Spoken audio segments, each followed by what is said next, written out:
നമ്മൾ ഈശോയുടെ ഉത്ഥാനത്തിൻ്റെ തിരുനാളിന് ശേഷം വീണ്ടും ഒരുമിച്ച് കൂടിയിരിക്കുകയാണ്. നമ്മൾ ഈ ദിവസങ്ങളിലൊക്കെ പഠിച്ചുകൊണ്ടിരിക്കുന്നത് സക്രസാങ്ക്തും കൊൻചീലിയം എന്ന ദൈവാരാധനയെക്കുറിച്ചുള്ള ഏറ്റവും പ്രധാനപ്പെട്ട ഡോക്യുമെൻ്റാണ്. ദൈവാരാധനയെക്കുറിച്ചുള്ള ഈ ഡോക്യുമെൻ്റാണ് വത്തിക്കാൻ കൗൺസിൽ ആദ്യം ചർച്ച ചെയ്തതും പാസ്സാക്കിയതെന്നൊക്കെ നമ്മൾ ആദ്യ ക്ലാസ്സിൽ പറഞ്ഞിരുന്നു. അതിൻ്റെ പ്രാധാന്യത്തെക്കുറിച്ചും നമ്മൾ പറഞ്ഞിരുന്നു.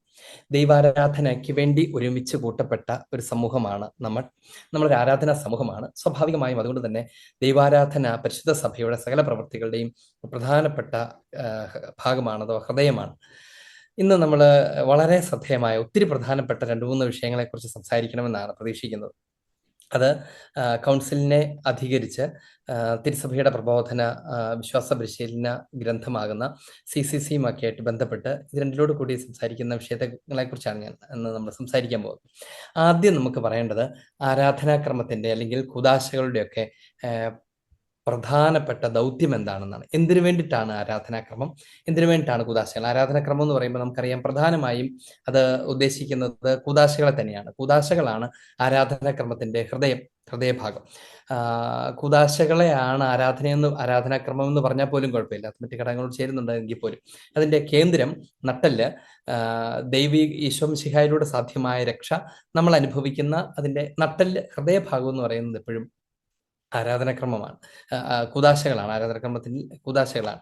അപ്പം അതുകൊണ്ട് കൂദാശകളുടെ പ്രധാനപ്പെട്ട ലക്ഷ്യത്തെക്കുറിച്ച് 4 കാര്യങ്ങളാണ് പരിശുദ്ധ സഭ പഠിപ്പിക്കുന്നത്. 4 കാര്യങ്ങളാണ് കൂദാശകളുടെ ഉദ്ദേശം, കൂദാശകളുടെ ലക്ഷ്യം. പൊതുവിൽ ആരാധനാക്രമത്തെ സംബന്ധിച്ച് അത് ബാധകമാണ്. ഒന്നാമത്തേത് മനുഷ്യനെ വിശുദ്ധീകരിക്കുക എന്നുള്ളതാണ്. നമ്മളിത് ഇഷ്ടം പോലെ പ്രാവശ്യം കേട്ടിട്ടുള്ളതായിരിക്കും. മനുഷ്യനെ വിശുദ്ധീകരിക്കുന്നവയാണ് കൂദാശകൾ. പക്ഷെ അതിൻ്റെ കുറച്ചുകൂടി ആന്തരികമായ അർത്ഥത്തിലേക്ക് നമ്മൾ കടന്നു ചെല്ലണം. എങ്കിലാണ് നമുക്കത് എന്തുമാത്രം വലിയ കാര്യമാണ് എന്ന് നമുക്ക് മനസ്സിലാവുകയുള്ളൂ. പലപ്പോഴും നമ്മൾ വിശുദ്ധീകരിക്കപ്പെടുന്നതിനെ കുറിച്ചുള്ള നമ്മുടെ കാഴ്ചപ്പാട് കുറച്ച് എന്താ പറയുക, തലകുത്തിയാണ് എന്ന് എനിക്ക് തോന്നിയിട്ടുണ്ട്. നമ്മൾ പലപ്പോഴും ഒരു വിശുദ്ധനെ കുറിച്ച് പഠിപ്പിക്കുമ്പോൾ, നമ്മുടെ വേദപാഠ ക്ലാസ്സുകളിലൊക്കെ വിശുദ്ധരെ കുറിച്ച് പഠിപ്പിക്കാറുണ്ട്. വിശുദ്ധരാവണമെന്ന് നമ്മൾ കുട്ടികളെ ബാല്യം മുതൽ തന്നെ നമ്മൾ ആളുകളെ പഠിപ്പിക്കും, കുഞ്ഞുങ്ങളെ പരിശീലിപ്പിക്കുകയൊക്കെ ചെയ്യാറുണ്ട്. നമ്മളും വിശുദ്ധി പ്രാപിക്കണമെന്നും സ്വർഗത്തിൽ പോകണമെന്നും ഒക്കെ നമ്മൾ ആഗ്രഹിക്കുകയൊക്കെ ചെയ്യാറുണ്ട്. എന്താണ് അതിൻ്റെ മാർഗമെന്ന് ചോദ്യം സ്വാഭാവികമാണല്ലോ. ഈ ചോദ്യത്തിന് മിക്കവാറും ഒക്കെ പൊതുവിൽ പറയപ്പെടുന്ന ഉത്തരം നല്ല പ്രവർത്തികൾ ചെയ്യണം, അല്ലെ, നന്നായി പെരുമാറണം. ഇതാണ് ഏറ്റവും ആദ്യം പറയുന്നത്. നന്നായി പെരുമാറണം, നീ അങ്ങനെ ചെയ്താൽ സ്വർഗത്തിൽ പോകത്തില്ല, ഇങ്ങനെ ചെയ്താൽ വിശുദ്ധനാകത്തില്ല, വിശുദ്ധർ അങ്ങനെ ചെയ്തവരാണ്, ഇങ്ങനെ ചെയ്തവരാണ് എന്നാണ് നമ്മൾ പറയാറുള്ളത്. വിശുദ്ധർ എന്ത് ചെയ്തിരുന്നു അതുപോലെ ചെയ്യണം എന്നാണ് പലപ്പോഴും പറയാറ്. രണ്ടാമത് ചിലപ്പോൾ ചില ആളുകൾ പറയും നന്നായിട്ട് പ്രാർത്ഥിക്കുകയൊക്കെ ചെയ്യണം, അപ്പോഴാണ് വിശുദ്ധരാകുന്നത് എന്നൊക്കെ പറയാറുണ്ട്. ഇങ്ങനെ പല വിധത്തിൽ നമ്മൾ വിശുദ്ധി പ്രാപിക്കുന്നതിനെ കുറിച്ച് പഠിപ്പിക്കാറുണ്ട്. പക്ഷേ ഇതിനകത്ത് ഏറ്റവും പ്രധാനപ്പെട്ട കാര്യം എന്താണെന്നറിയാമോ? ഏറ്റവും പ്രധാനപ്പെട്ട കാര്യം വിശുദ്ധി നാമായിട്ട് ആർജിച്ചെടുക്കുന്ന ഒരു കാര്യം എന്നൊരു ധാരണയാണ് ഈ പറഞ്ഞ കാര്യങ്ങൾക്കകത്തൊക്കെ നമ്മൾ മനുഷ്യർക്ക് കൊടുക്കുന്നത്, നമ്മുടെ കുഞ്ഞുങ്ങൾക്കായാലും തലമുറകൾക്കായാലും കൊടുക്കുന്നത് അങ്ങനത്തെ ഒരു ധാരണയാണ്. വിശുദ്ധി നമ്മൾ ആർജിച്ചെടുക്കുന്ന ഒരു കാര്യമാണ്. സ്വാഭാവികമായും വിശുദ്ധിക്ക് വേണ്ടി നമ്മൾ അധ്വാനിക്കുകയും അത് നമ്മൾ നേടിയെടുക്കുകയൊക്കെ ചെയ്യണം, തീർച്ചയായിട്ടും. പക്ഷേ വിശുദ്ധീകരിക്കുക എന്ന് പറയുന്നത് ദൈവം ചെയ്യുന്ന പ്രവൃത്തിയാണ്.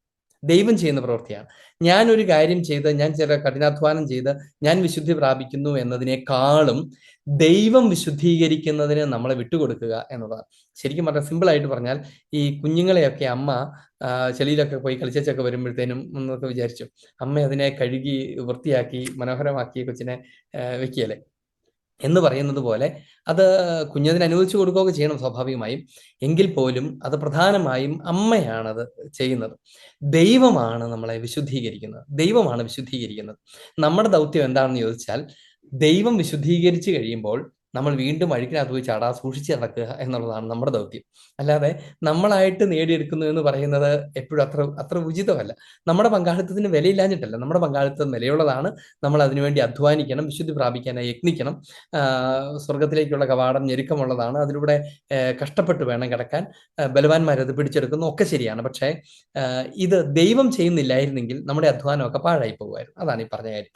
ദൈവം നമ്മളെ വിശുദ്ധീകരിക്കുന്നില്ലെങ്കിൽ നമ്മൾ ചെയ്യുന്ന കുറേ പ്രവൃത്തികൾ കൊണ്ട് വിശുദ്ധീകരിക്കപ്പെടുകയില്ല. ചിലപ്പോഴൊക്കെ നമ്മൾ ഈ പൊതുവിൽ ലോകത്തിൽ എല്ലാവരും വിശുദ്ധീകരിക്കപ്പെടാൻ ആഗ്രഹിക്കാറുണ്ട്.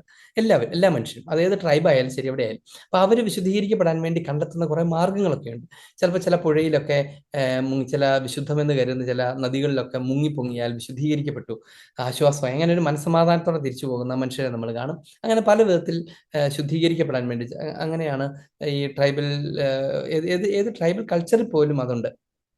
ചില ആളുകൾ ദൈവ മനുഷ്യരായിട്ട് കാണപ്പെടുകയും അവരുടെ അടുത്ത് പോയിട്ട് വിശുദ്ധീകരിക്കപ്പെടാനായിട്ട് ആഗ്രഹിക്കുകയൊക്കെ ചെയ്യുന്ന, കാരണം മനുഷ്യന്റെ ഹൃദയത്തിൽ എപ്പോഴും വിശുദ്ധീകരിക്കപ്പെടണം, പാപപങ്കിലമായിരിക്കരുത് എന്ന ഒരു പ്രബോധനം ദൈവം നിക്ഷേപിച്ചിട്ടുണ്ട്. നമുക്കത് ആർക്കും അത് എടുത്തു കളയാൻ പറ്റില്ല. ദൈവത്തെ നിഷേധിക്കുന്നവർക്കൊന്നും അത് എടുത്തു കളയാനൊന്നും പറ്റത്തില്ല.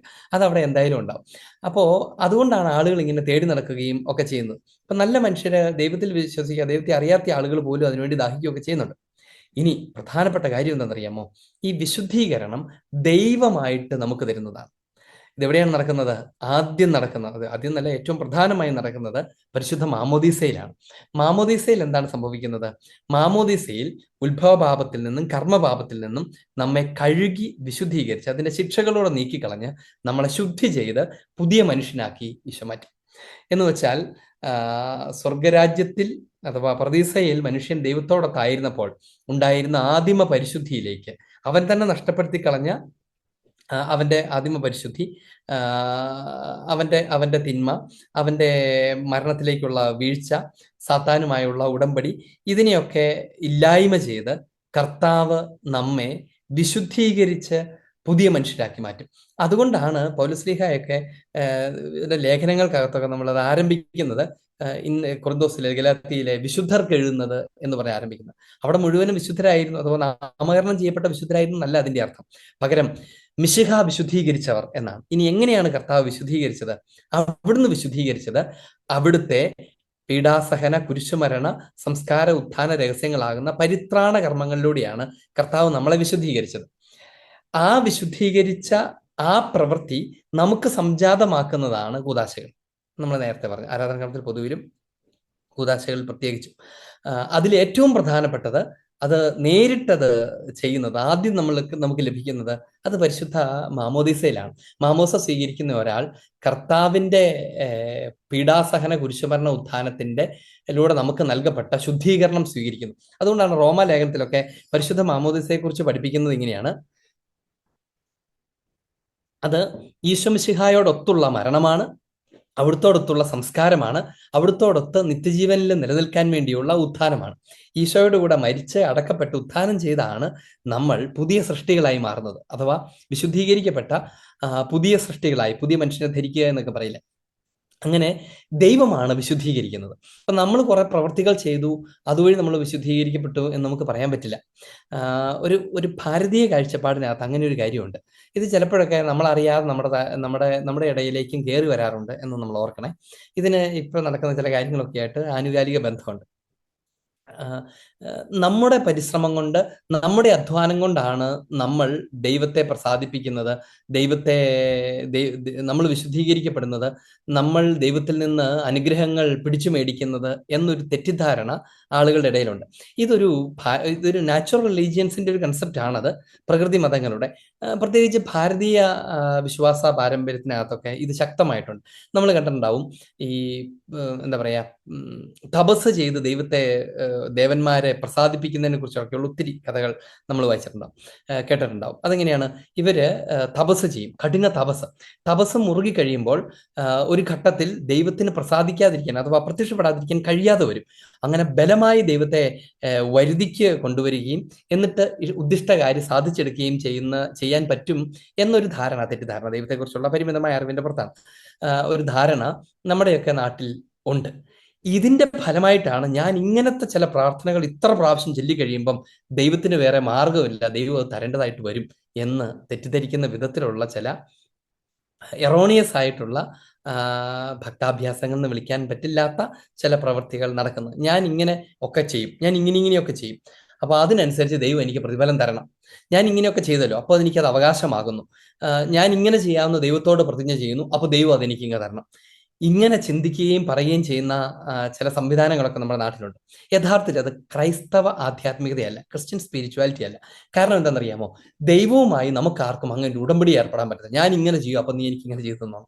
ദൈവത്തിന് ചെയ്യാം, നമുക്ക് അങ്ങനെ ചെയ്യാൻ പറ്റില്ല എന്നുള്ളതാണ് അതിന്റെ കാര്യം. അതുകൊണ്ട് നമ്മൾ ശ്രദ്ധിക്കേണ്ട കാര്യം എന്താണെന്നറിയാമോ? അത് അവിടുത്തെ ബെനവളൻസ് ആണ്. ദൈവം കൃപയാർന്നാണ് നമുക്കിത് തരുന്നത്. നമ്മൾ ഇങ്ങനെ പ്രാർത്ഥിച്ചു, നമ്മൾ ഇന്ന വിധത്തിൽ പ്രാർത്ഥിച്ചു, ഇന്ന കാര്യം ഇത്ര തവണ പ്രാർത്ഥിച്ചു, അതുകൊണ്ട് ദൈവത്തിന് ചെയ്യാതിരിക്കാൻ കഴിയില്ല എന്നില്ല എന്നില്ല. നമ്മൾ അങ്ങനെയൊക്കെ പ്രാർത്ഥിക്കുന്നതിന് കുഴപ്പമില്ല. ഇപ്പോൾ 9 ദിവസം നോവേനയിൽ പങ്കെടുക്കുന്നു, ഒരു കുഴപ്പമില്ല, അങ്ങനെ ചെയ്യാൻ പ്രാർത്ഥിക്കാം. പക്ഷേ ഞാൻ 9 ദിവസം പ്രാർത്ഥിച്ചതുകൊണ്ട് ദൈവം തരാൻ കടപ്പെട്ടവനാണ് എന്ന് പറയാനാവില്ല. കാരണം ദൈവത്തെ മനുഷ്യൻ വരുതിയിലാക്കാൻ കഴിയില്ല. മനുഷ്യന് ദൈവത്തെ വരുതിയിലാക്കാൻ കഴിയും എന്ന് വെച്ചാൽ, ഞാൻ ചെയ്യുന്ന കുറെ പ്രവൃത്തികൾ കൊണ്ട് ദൈവത്തെ നിയന്ത്രിക്കാമെന്ന് ഭോഷനാണ് ഹൃദയത്തിൽ ധരിക്കുന്നത്. ദൈവം ഈസ് ബിയോണ്ട്. ദൈവം അപരിമേയനാണ്. ദൈവം പരമപരിശുദ്ധനും പരമശക്തിയുമാണ്. അതുകൊണ്ട് തന്നെ ദൈവത്തെ നിയന്ത്രിക്കാനൊന്നും ആർക്കും കഴിയില്ല, ദൈവത്തെ സ്വാധീനിക്കാനും പറ്റില്ല. പിന്നെ എന്താണ് ചെയ്യാവുന്നത്? അവിടുത്തെ ശക്തിയേറിയ കരത്തിന്റെ കീഴിൽ എളിമയോടെ നിൽക്കുകയും പ്രാർത്ഥിക്കുകയും ചെയ്യാം. അവിടുന്ന് കരുണാമയനാണ്. സ്വാഭാവികമായും ചോദിക്കും നിങ്ങൾക്ക് ലഭിക്കുമെന്ന് പഠിപ്പിച്ച ഈശോ തന്നെയാണ്, നമുക്ക് നൽകുകയും ചെയ്യും. പക്ഷെ അതൊരിക്കലും നമ്മുടെ നിർബന്ധം കൊണ്ടും നമ്മുടെ ശക്തി കൊണ്ടുമാണ് എന്ന് കരുതരുത് എന്നുള്ളതാണ് അതിനകത്ത് കാര്യം. നമ്മുടെ ശക്തി കൊണ്ടാണ്. അതുമായി ബന്ധപ്പെട്ട് കിടക്കുന്ന കാര്യമാണ്. നമ്മൾ വിശുദ്ധീകരണം നമ്മുടേതാണ് എന്ന് കരുതരുത്. ഞാൻ ഇങ്ങനെയൊക്കെ ചെയ്തു വെച്ചു, ഞാൻ അങ്ങനെയൊക്കെ ചെയ്യേണ്ടതുണ്ട്. ദൈവം അത് പരിഗണിക്കുന്നു. അത് പരിഗണിച്ചുകൊണ്ടാണ് ദൈവം നമുക്ക് കൃപകൾ തരുന്നത്. പക്ഷേ മുന്നേയാണ് ദൈവം വിശുദ്ധീകരിക്കുന്നത്. ദൈവം ആദ്യമേ നമ്മെ വിശുദ്ധീകരിച്ചിട്ടാണ് നമ്മെ ഭൂമിയിലേക്ക് അയക്കുന്നത്, അഥവാ മാമോസയിലൂടെ ജീവിക്കാൻ ആരംഭിക്കുന്നു. അതിനെയാണ് നമ്മളെ പുതിയ ജന്മം എന്ന് പറയുന്നത്. ദൈവമാണ് ആദ്യം വിശുദ്ധീകരിക്കുന്നത്. അതുകൊണ്ട് നമ്മുടെ വിശുദ്ധിയുടെ കാരണവും ആദ്യ കാരണവും അതിൻ്റെ ഉറവിടവും ദൈവമാണ്, നമ്മുടെ പ്രവൃത്തികളല്ല. ദൈവമാണ് നമ്മളെ വിശുദ്ധീകരിക്കുന്നത് എന്നാണ് ഈ പറഞ്ഞു വന്നതിൻ്റെ കാര്യം. ഇതൊരു വളരെ ഫണ്ടമെന്റലായിട്ട് നമുക്ക് ഉണ്ടാകേണ്ട ഒരു ബോധ്യമാണ്. എപ്പോഴും നമ്മൾ ഓർക്കണം, അവിടുന്ന് കനിഞ്ഞ് എനിക്ക് തന്നാലല്ലാതെ എനിക്ക് വിശുദ്ധി ഉണ്ടാവുകയില്ല. ഞാൻ എന്ത് ചെയ്യുന്നു അതിൻ്റെ അളവ് പോലുമല്ല. എനിക്ക് ദൈവത്തോടുള്ള സ്നേഹവും വിധേയത്വവും, എൻ്റെ ബലഹീനതകൾക്കപ്പുറത്തുമുള്ള എൻ്റെ ദൈവത്തോടുള്ള സ്നേഹവും വിധേയത്വവുമാണ് അവിടുന്ന് എന്നെ വിശുദ്ധീകരിക്കുന്നതിന് കാരണമായി തരുന്നത്. വിധേയത്വം എന്ന് പറഞ്ഞാൽ എന്നെ തന്നെ വിട്ടുകൊടുക്കലാണത്. അതുകൊണ്ടാണ് പലപ്പോഴും തിന്മയിൽ കഴിഞ്ഞിരുന്ന പല ആളുകളും വലിയ വിശുദ്ധരായിട്ടൊക്കെ ദൈവമാണ് അവരെ വിശുദ്ധീകരിക്കുന്നത് എന്ന് നമ്മൾ ഓർക്കണം. ഞാൻ ഓർക്കുന്ന ഒരു കാര്യം എന്നറിയാമോ? ജർമ്മനിയിലെ ഒരു ദേവാലയത്തിൽ, ഞാൻ ആ പള്ളിയിൽ കുറച്ചാളുണ്ടായിരുന്നു. അവിടെ വിശുദ്ധ അഗസ്തീനോസിന്റെ മാനസാന്തരത്തിന്റെ പള്ളിയാണത്. അതിന്റെ അങ്ങനത്തെ ഒരു തീർത്ഥകേന്ദ്രമാണത്. ഈ ദേവാലയത്തിൽ വളരെ പുരാതനമായ ഒരു മനോഹരമായ ഒരു പെയിന്റിങ്, ഓയിൽ പെയിന്റിംഗ് ഉണ്ട്. അതിന്റെ ഭംഗി കൊണ്ടല്ല മനോഹാരിത എന്ന് പറഞ്ഞത്, അത് കൺവേ ചെയ്യുന്ന സന്ദേശത്തിൻ്റെതാണ്. അതിനകത്ത് എന്താണെന്നറിയാമോ? അതിനകത്ത് ചിത്രീകരിച്ചത് എന്താണെന്നറിയാമോ? ഈ അഗസ്തീനോസ് ദൈവത്തെ അറിയുന്നു, അതാണ് ചിത്രീകരണം. സത്യത്തിൽ എന്താ അവിടെ വരച്ചിരിക്കുന്നറിയോ? ദൈവം അഗസ്തീനോസിനെ സ്പർശിക്കുന്നു എന്നാണ്. ദൈവം അഗസ്തീനോസിനെ സ്പർശിക്കുന്നു. അഗസ്തീനോസ് ദൈവത്തെ കണ്ടുമുട്ടുന്നു എന്നാണ് അതിൻ്റെ അടിയിലത്തെ ടൈറ്റിൽ എന്ന് എൻ്റെ ഓർമ്മ. പക്ഷെ വരച്ചിരിക്കുന്ന പടം എന്താണെന്നറിയോ? തിരിച്ചാണ്. അഗസ്തീനോസ് തൻ്റെ വികലമായ ജീവിതത്തിൽ നിന്ന് ദൈവത്തെ കണ്ടെത്തിയെന്നാണ് നമ്മൾ മനസ്സിലാക്കുകയൊക്കെ ചെയ്യുന്നത്. ദൈവത്തെ അറിഞ്ഞു, അഗസ്തീനോസ് ദൈവത്തെ അറിഞ്ഞു. പക്ഷേ തിരിച്ചാണ് ആ ചിത്രം വരച്ചു വെച്ചേക്കുന്നത്. ദൈവം അഗസ്തീനോസിനെ സ്പർശിക്കുന്നു, അഗസ്തീനോസ് താഴ്ത്തിരിക്കുന്നു, ദൈവം അവനെ സ്പർശിക്കുന്നു. സത്യത്തിൽ അതാണ് എപ്പോഴും നടക്കുന്നത്. ദൈവമാണ് നമ്മളെ ഏറ്റെടുക്കുന്നത്, സ്വന്തമാക്കുന്നത്, വിശുദ്ധീകരിക്കുന്നത് നമ്മൾ ഓർക്കണം. പ്രയോറിറ്റി എപ്പോഴും ദൈവത്തിൻ്റെതാണ് എന്ന് നമ്മൾ ഓർക്കണം. ഇല്ല, നമ്മൾ ഭയങ്കര അഹങ്കാരികളായി മാറുകയും നമ്മുടെ പ്രവൃത്തികൾക്ക് ഭയങ്കര ശക്തിയൊക്കെയുണ്ട്, ഞാൻ ഇങ്ങനെ ശക്തമായ ഇങ്ങനെയൊക്കെ ഇപ്പം നമ്മൾ ഞാൻ ഇങ്ങനെയൊക്കെ ചെയ്യും, ഇങ്ങനെയൊക്കെ പ്രാർത്ഥിക്കും, ഇങ്ങനെയൊക്കെ ചെയ്യും, അപ്പോൾ അതുകൊണ്ട് ഞാനങ്ങ് സ്വർഗ്ഗത്തിൽ പോകും. അത് കുറച്ചൊരു ഫരിസൈക്ക് മെന്റാലിറ്റിയാണ്. ദൈവം അത് പരിഗണിക്കില്ല എന്നും അല്ല കേട്ടോ പറഞ്ഞു വരുന്നത്. ദൈവം അത് പരിഗണിക്കുകയും നമ്മുടെ പ്രവൃത്തികളെ വിലമതിക്കുകയും ചെയ്യും, നമ്മളായിട്ട് അധ്വാനിക്കുകയും ചെയ്യണം, ഒരു സംശയം അതിനകത്തില്ല. പക്ഷേ വിശുദ്ധി അത് ദാനമാണ്. ഞാൻ ഇങ്ങനെയൊക്കെ ചെയ്തു എന്നുള്ളത് കൊണ്ട് ദൈവം എന്നെ സ്വർഗ്ഗത്തിൽ പ്രവേശിപ്പിക്കാൻ കടപ്പെട്ട ദൈവമൊന്നുമല്ല. ദൈവത്തിന്റെ ബെനോളൻസിൽ നിന്നാണ്. ദൈവം ഇതൊന്നും പരിഗണിക്കാതെ പോലുമോ ദൈവത്തിന് അങ്ങനെ ചെയ്തു കൂടായികയൊന്നുമില്ല. അങ്ങനെയാണ് ദൈവം നമ്മെ വിശുദ്ധീകരിക്കുന്നത്. ദൈവത്തിന്റെ പ്രവൃത്തിയാണത് എന്നാണ് ഈ പറഞ്ഞത്. അപ്പോൾ കൂദാശകൾ നമ്മെ വിശുദ്ധീകരിക്കുന്നവയാണ്. കൂദാശ നമ്മെ വിശുദ്ധീകരിക്കും. നമ്മൾ എന്താണ് ചെയ്യേണ്ടത്?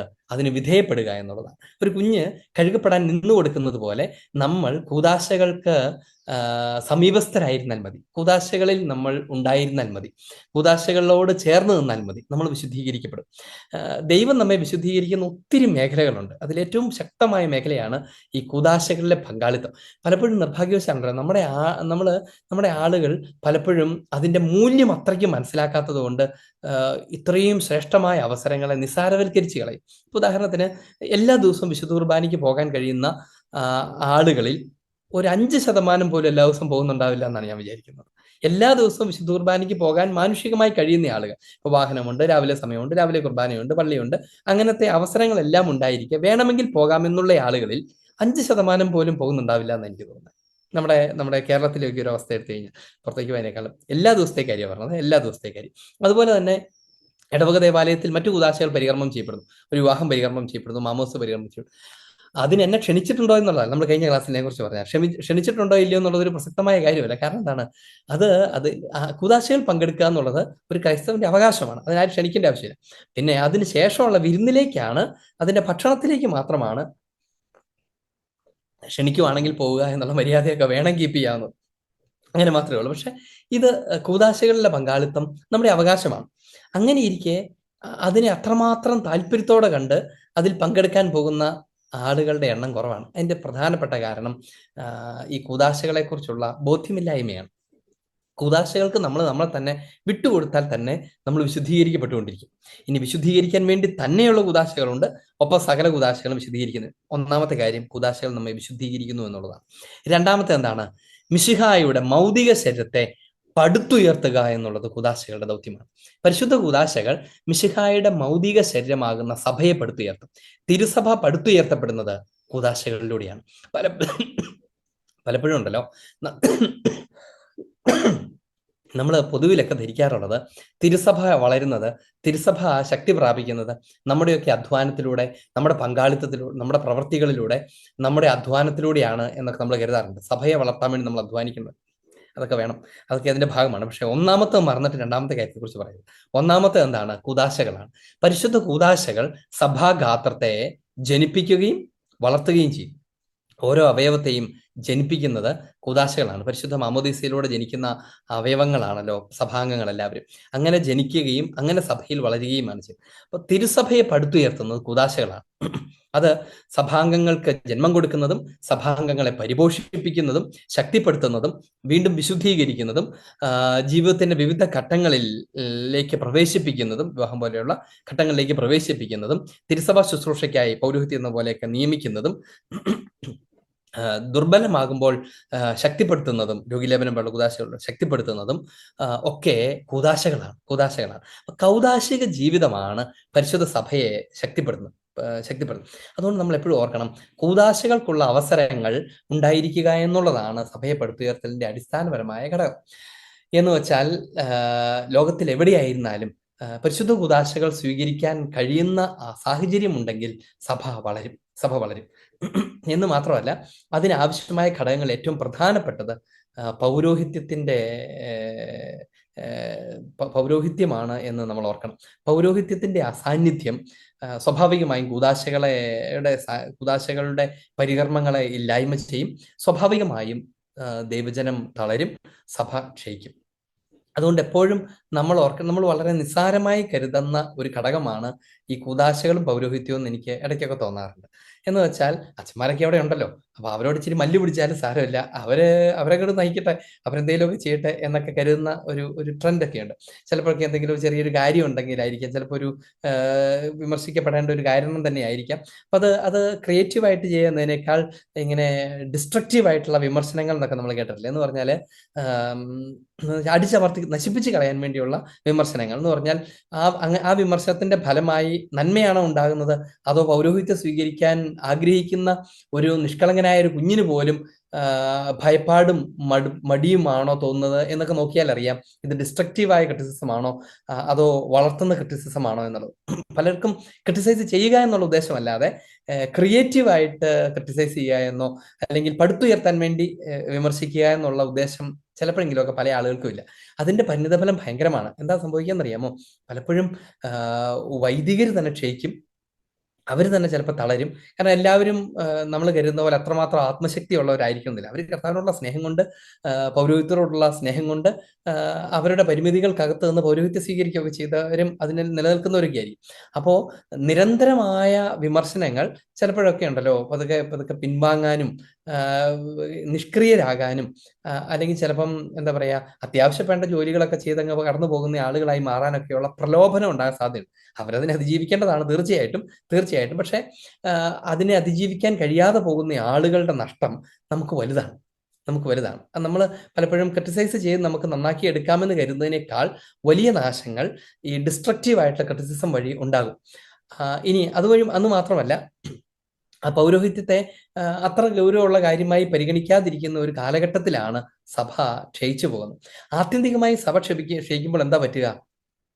വലിയ നന്മകളാണ് നഷ്ടപ്പെട്ടു പോവുക. എന്തൊക്കെ സംഭവിക്കും?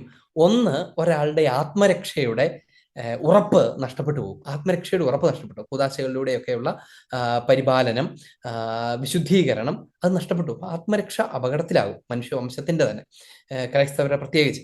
ഇനി അടുത്തത് എന്തെന്നറിയാമോ? ലോകത്തിൽ ധാർമ്മിക മൂല്യങ്ങൾ പിടിച്ചു നിർത്തുന്ന അദൃശ്യമായ ഒരു ഒരു ഒരു ചങ്ങലയാണ് അത്. ധാർമ്മിക മൂല്യങ്ങൾ പിടിച്ചു നിർത്തുന്നത്. പലപ്പോഴും നമ്മൾ തന്നെ വെറുതെ ഒന്ന് ആലോചിച്ച് നോക്കിയേ. നമ്മളൊരു കാര്യമൊക്കെ അത് സാരമൊന്നും ഇല്ല എന്ന് വിചാരിച്ചിരിക്കുമ്പോഴായിരിക്കും പള്ളിയിൽ ഇത് ശക്തമായി പറയുന്നത് കേൾക്കും. മാർപ്പാപ്പ അത് പാടില്ല എന്ന് ശക്തമായി പറയുന്നത് കേൾക്കും. അങ്ങനെ പറഞ്ഞു കഴിയുമ്പോൾ നമുക്ക് അങ്ങനെയല്ലേ, വീണ്ടും നമ്മൾ അതിലേക്ക് തിരിച്ചു വരേണ്ടി വരും. അങ്ങനെ നമ്മളെ പിടിച്ചു നിർത്തും, നമ്മൾ അറിയാതെ പിടിച്ചു നിർത്തപ്പെടും. ഇവ ഇല്ലാതായെന്ന് വിചാരിച്ചു, വളരെ എളുപ്പത്തിൽ ഒരു തലമുറയ്ക്ക് തന്നെ വിശ്വാസത്തെ, ധാർമ്മിക ബോധ്യങ്ങളെയൊക്കെ, മൂല്യങ്ങളെയൊക്കെ നിസ്സാരവൽക്കരിക്കാൻ പറ്റും. കാരണം എപ്പോഴും നമുക്കറിയാം, ഇപ്പം വീട്ടിൽ അപ്പനും അമ്മയും ഇല്ലാതിരിക്കുന്ന ഒരു സമയത്ത് കുഞ്ഞുങ്ങൾ എന്തുമാത്രം ശ്രദ്ധയോടെ ജീവിക്കും, അല്ലെ? സ്വാഭാവികമെന്ന് ആലോചിച്ച് നോക്കി. അവർക്ക് ചെയ്യാവുന്ന കുസൃതികളൊക്കെ അവർ പലപ്പോഴും ചെയ്യാതിരിക്കുന്നതിന്റെ കാരണം അപ്പന്റെ അമ്മയുടെ സാന്നിധ്യമാണ്. അവരവിടെ വെറുതെ ഉണ്ടായിരുന്നാൽ മാത്രം മതി, വെറുതെ അവിടെ ഉണ്ടായിരുന്നാൽ മതി. പലപ്പോഴും കുട്ടികൾ എപ്പോഴും കൂടുതൽ വികൃതി കാണിക്കുന്നപ്പോഴാണ് അവരില്ലാത്ത സമയം നോക്കിയാണ്, അല്ല ശരിയല്ലേ? അവരില്ലാത്തപ്പോൾ നമ്മൾ തന്നെ നമ്മുടെ നാട്ടിലെ ആൾക്കാരുടെ കാര്യം നടത്തുക. ഇപ്പം സ്കൂട്ടർ ഓടിക്കുന്ന ആളുകൾ, നിങ്ങളിപ്പോൾ എന്നെ കേട്ടിരിക്കുന്ന ആളുകളിൽ സ്കൂട്ടർ ഓടിക്കുന്ന ആളുകൾ ഉണ്ടാവും. ആ പ്രദേശത്ത് പോലീസ് ചെക്കിംഗ് ഇല്ല എന്ന് 100% ഉറപ്പുണ്ടെന്ന് വിചാരിച്ചു, എത്ര പേര് ഹെൽമെറ്റ് എടുത്ത് വെച്ച് പോകും? കാരണം എന്താ? ഹെൽമെറ്റ് എൻ്റെ തലയാ പൊട്ടുന്നത്, വേറെ ആർക്കും വേണ്ടിയല്ല എന്നൊക്കെ നമുക്കറിയാം. പക്ഷെ എന്നാൽ പോലും ആരെങ്കിലും നോക്കാനുണ്ടെങ്കിൽ നമ്മൾ കുറച്ചുകൂടെ ശ്രദ്ധാപൂർവ്വം അത് ചെയ്യും. പലരും ഇച്ചിരി ദുർബലരായ ആളുകളാണെങ്കിൽ, വലിയ തോട്ട്ഫുൾ ആയിട്ടുള്ള അല്ലാത്ത ആൾക്കാരാണെങ്കിൽ ഉണ്ടല്ലോ, അവര് ആരും നോക്കാനില്ല, പിന്നെ സാരമില്ല എന്നും കരുതും. ശരിക്കും പൗരോഹിത്യം അങ്ങനത്തെ ഒരു ഒരു ഒരു പിതൃത്വത്തിന്റെ ഭാവമാണ്. നമ്മളെ നോക്കുന്ന, നമ്മളെ സംരക്ഷിക്കുന്ന, ഇടയ്ക്കിടയ്ക്ക് തിരുത്തുന്ന, ശരിയായ കാര്യങ്ങൾ നിരന്തരം സംസാരിക്കുന്ന സ്വരമാണത്. അത് കർത്താവ് സ്ഥാപിച്ചിരിക്കുന്നതാണ്.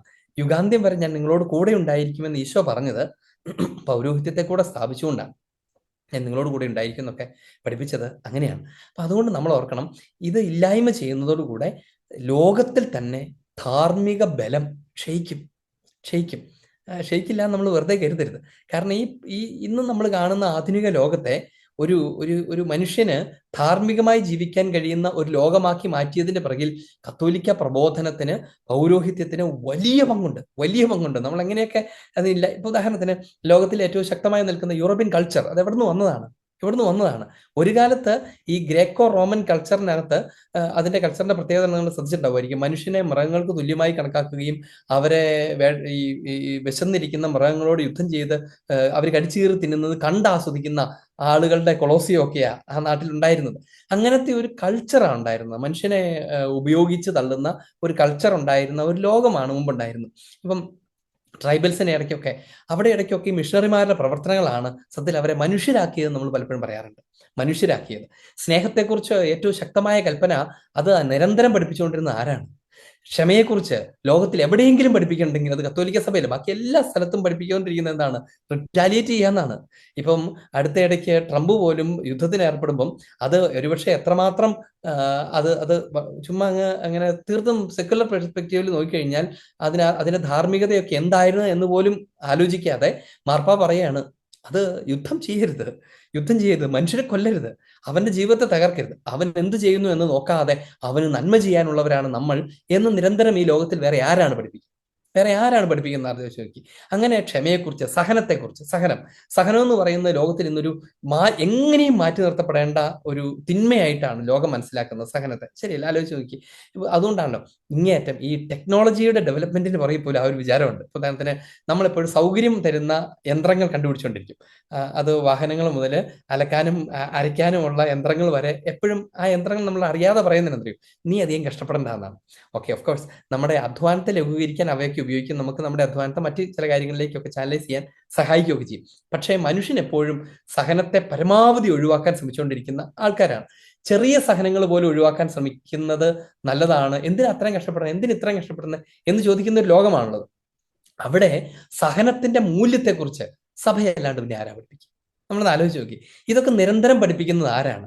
അത് ഇനി പഠിപ്പിക്കുന്നത് സമൂഹം മുഴുവനും പഠിപ്പിക്കാൻ പങ്കാളികൾ പല വിധത്തിലാകുന്നുണ്ടെങ്കിലും എന്ത് പഠിപ്പിക്കണമെന്ന് പഠിപ്പിക്കുന്നതും പഠിപ്പിക്കാൻ നേതൃത്വം കൊടുക്കുന്നതും പൗരോഹിത്യം നിലനിൽക്കുന്നതുകൊണ്ടാണ് ശരിക്കും പറഞ്ഞത്. അപ്പൊ അതുകൊണ്ട് അതിന്റെ കുറവുകൾ ഒരു വശത്ത് എടുത്തു വെച്ചിട്ട് നന്മകൾ മറുവശത്ത് എടുത്തു വെച്ച് ഒക്കെ നമുക്ക് പറ്റണം. നമ്മൾ പലപ്പോഴും കുറവ് കണ്ട അയ്യോ നിറച്ച് കുറവ് എന്നാണ് നമ്മൾ പലപ്പോഴും കരുതുന്നത്. നമ്മുടെ ഒരു രീതി അതാണ്. നമ്മൾ എവിടെയെങ്കിലും ഒരു കാര്യം സംഭവിച്ചു കഴിഞ്ഞാൽ നമ്മൾ ഉടനെ അതിനെ വെച്ചിട്ടാണ് മനുഷ്യർ എണ്ണുന്നത്. അങ്ങനെ ഒരു പ്രത്യേകത നമുക്കുണ്ട്. ഉദാഹരണത്തിന് ചിലപ്പോൾ നമ്മളിപ്പോൾ ഫ്ലൈറ്റിൽ കയറുമെന്ന് ചോദിച്ചു, വിമാനത്തിൽ കയറുവാണ്, പേടിയാവില്ലേ? ഒരു പേടി ഉണ്ടാവില്ല. കയറുമ്പോൾ നമുക്കൊരു പേടിയാണ്. എന്തുകൊണ്ട് നമുക്ക് പേടി ഉണ്ടാകുന്നത്? ദൈവമേ ഇതെങ്ങാനും തകർന്നു വീഴുമോ എന്നുള്ള പേടികൊണ്ടാണ്. ഇത് ചിറകൊടിഞ്ഞ് താഴെ വീഴുമോ, പൊട്ടിത്തെറിക്കുമോ എന്നൊരു പേടികൊണ്ടാണ്. നമ്മൾ ആലോചിച്ച് നോക്കുമ്പോൾ പെട്ടെന്ന് എന്താ ഓർമ്മ വരിക? പത്രത്തിൽ അന്ന് കണ്ടിട്ടുണ്ട്, അവിടെ ഒരു വിമാനം പൊട്ടിയിട്ടുണ്ട്, ഇവിടെ ഒരു വിമാനം കത്തിയിട്ടുണ്ട്. ഇതാണ് നമ്മുടെ മനസ്സിൽ ഓർമ്മ. പക്ഷേ ഓരോ ദിവസവും ലക്ഷക്കണക്കിന് എങ്കിലും ഉണ്ടാവുമെന്ന് എനിക്ക് തോന്നുന്നത് വിമാനങ്ങൾ ആകാശത്തുണ്ട്. ഇത് നിരന്തരം പറന്നുകൊണ്ടിരിക്കുകയാണ്. ഓരോ വിമാനവും 25,000 50,000 കോടി കിലോമീറ്ററുകളാണ് ഓരോ വിമാനവും പറക്കുന്നത്. അതിനെക്കുറിച്ച് നമ്മൾ ആരും ചിന്തിക്കാറില്ല. നമ്മൾ ചിന്തിക്കുന്നത് ആകെ തകർന്നു വീണതിനെ കുറിച്ച് നമ്മൾ വായിച്ചിട്ടുള്ള 1 2 3 കേസുകളൊക്കെ നമ്മുടെ കയ്യിൽ ഉണ്ടാവുള്ളൂ. അത് വെച്ചിട്ടാണ് നമ്മൾ ഭയപ്പെടുന്നത്. എന്നാൽ അതിനപ്പുറത്ത് ആയിരക്കണക്കിന് വിമാനങ്ങൾ പറക്കുന്നു എന്ന് ഓർത്താൽ നമുക്ക് സന്തോഷമാവും, സമാധാനം ഉണ്ടാകും. സമാധാനം. നമ്മൾ ഇരിക്കുന്ന വിമാനം പോലും ഇതെങ്ങാനും തകരുമെന്ന് ഓർക്കുന്നതിന് മുൻപ് ഇത് ആയിരക്കണക്കിന് പതിനായിരക്കണക്കിന് ഫ്ലൈറ്റുകൾ നടത്തിയിട്ടുള്ള വിമാനമാണ് എന്ന് ഓർത്താൽ നമുക്ക് ഈ ഫ്രാൻസിസ് മാർപ്പാപ്പ, ഞാനും അവിടെയുള്ള സമയത്താണ്, അവിടെ റോമിലെ വൈദികരെ കണ്ട സമയത്ത് പാപ്പ പറഞ്ഞ ഒരു രസകരമായ ഒരു കാര്യം ഞാൻ എപ്പോഴും ഓർത്തിരിക്കും. അതിങ്ങനെയാണ്. പാപ്പ പറഞ്ഞു, അച്ഛന്മാരെ നിങ്ങളുടെ ജീവിതം വിമാനം പോലെയാണ് എന്ന് പറഞ്ഞപ്പോൾ എല്ലാവരും ഇതെന്താണ് വിമാനം പോലെയോ എന്ന് ഇങ്ങനെ വിചാരിച്ചു. വിമാനത്തെ പോലെയാണ് നിങ്ങളുടെ ജീവിതം.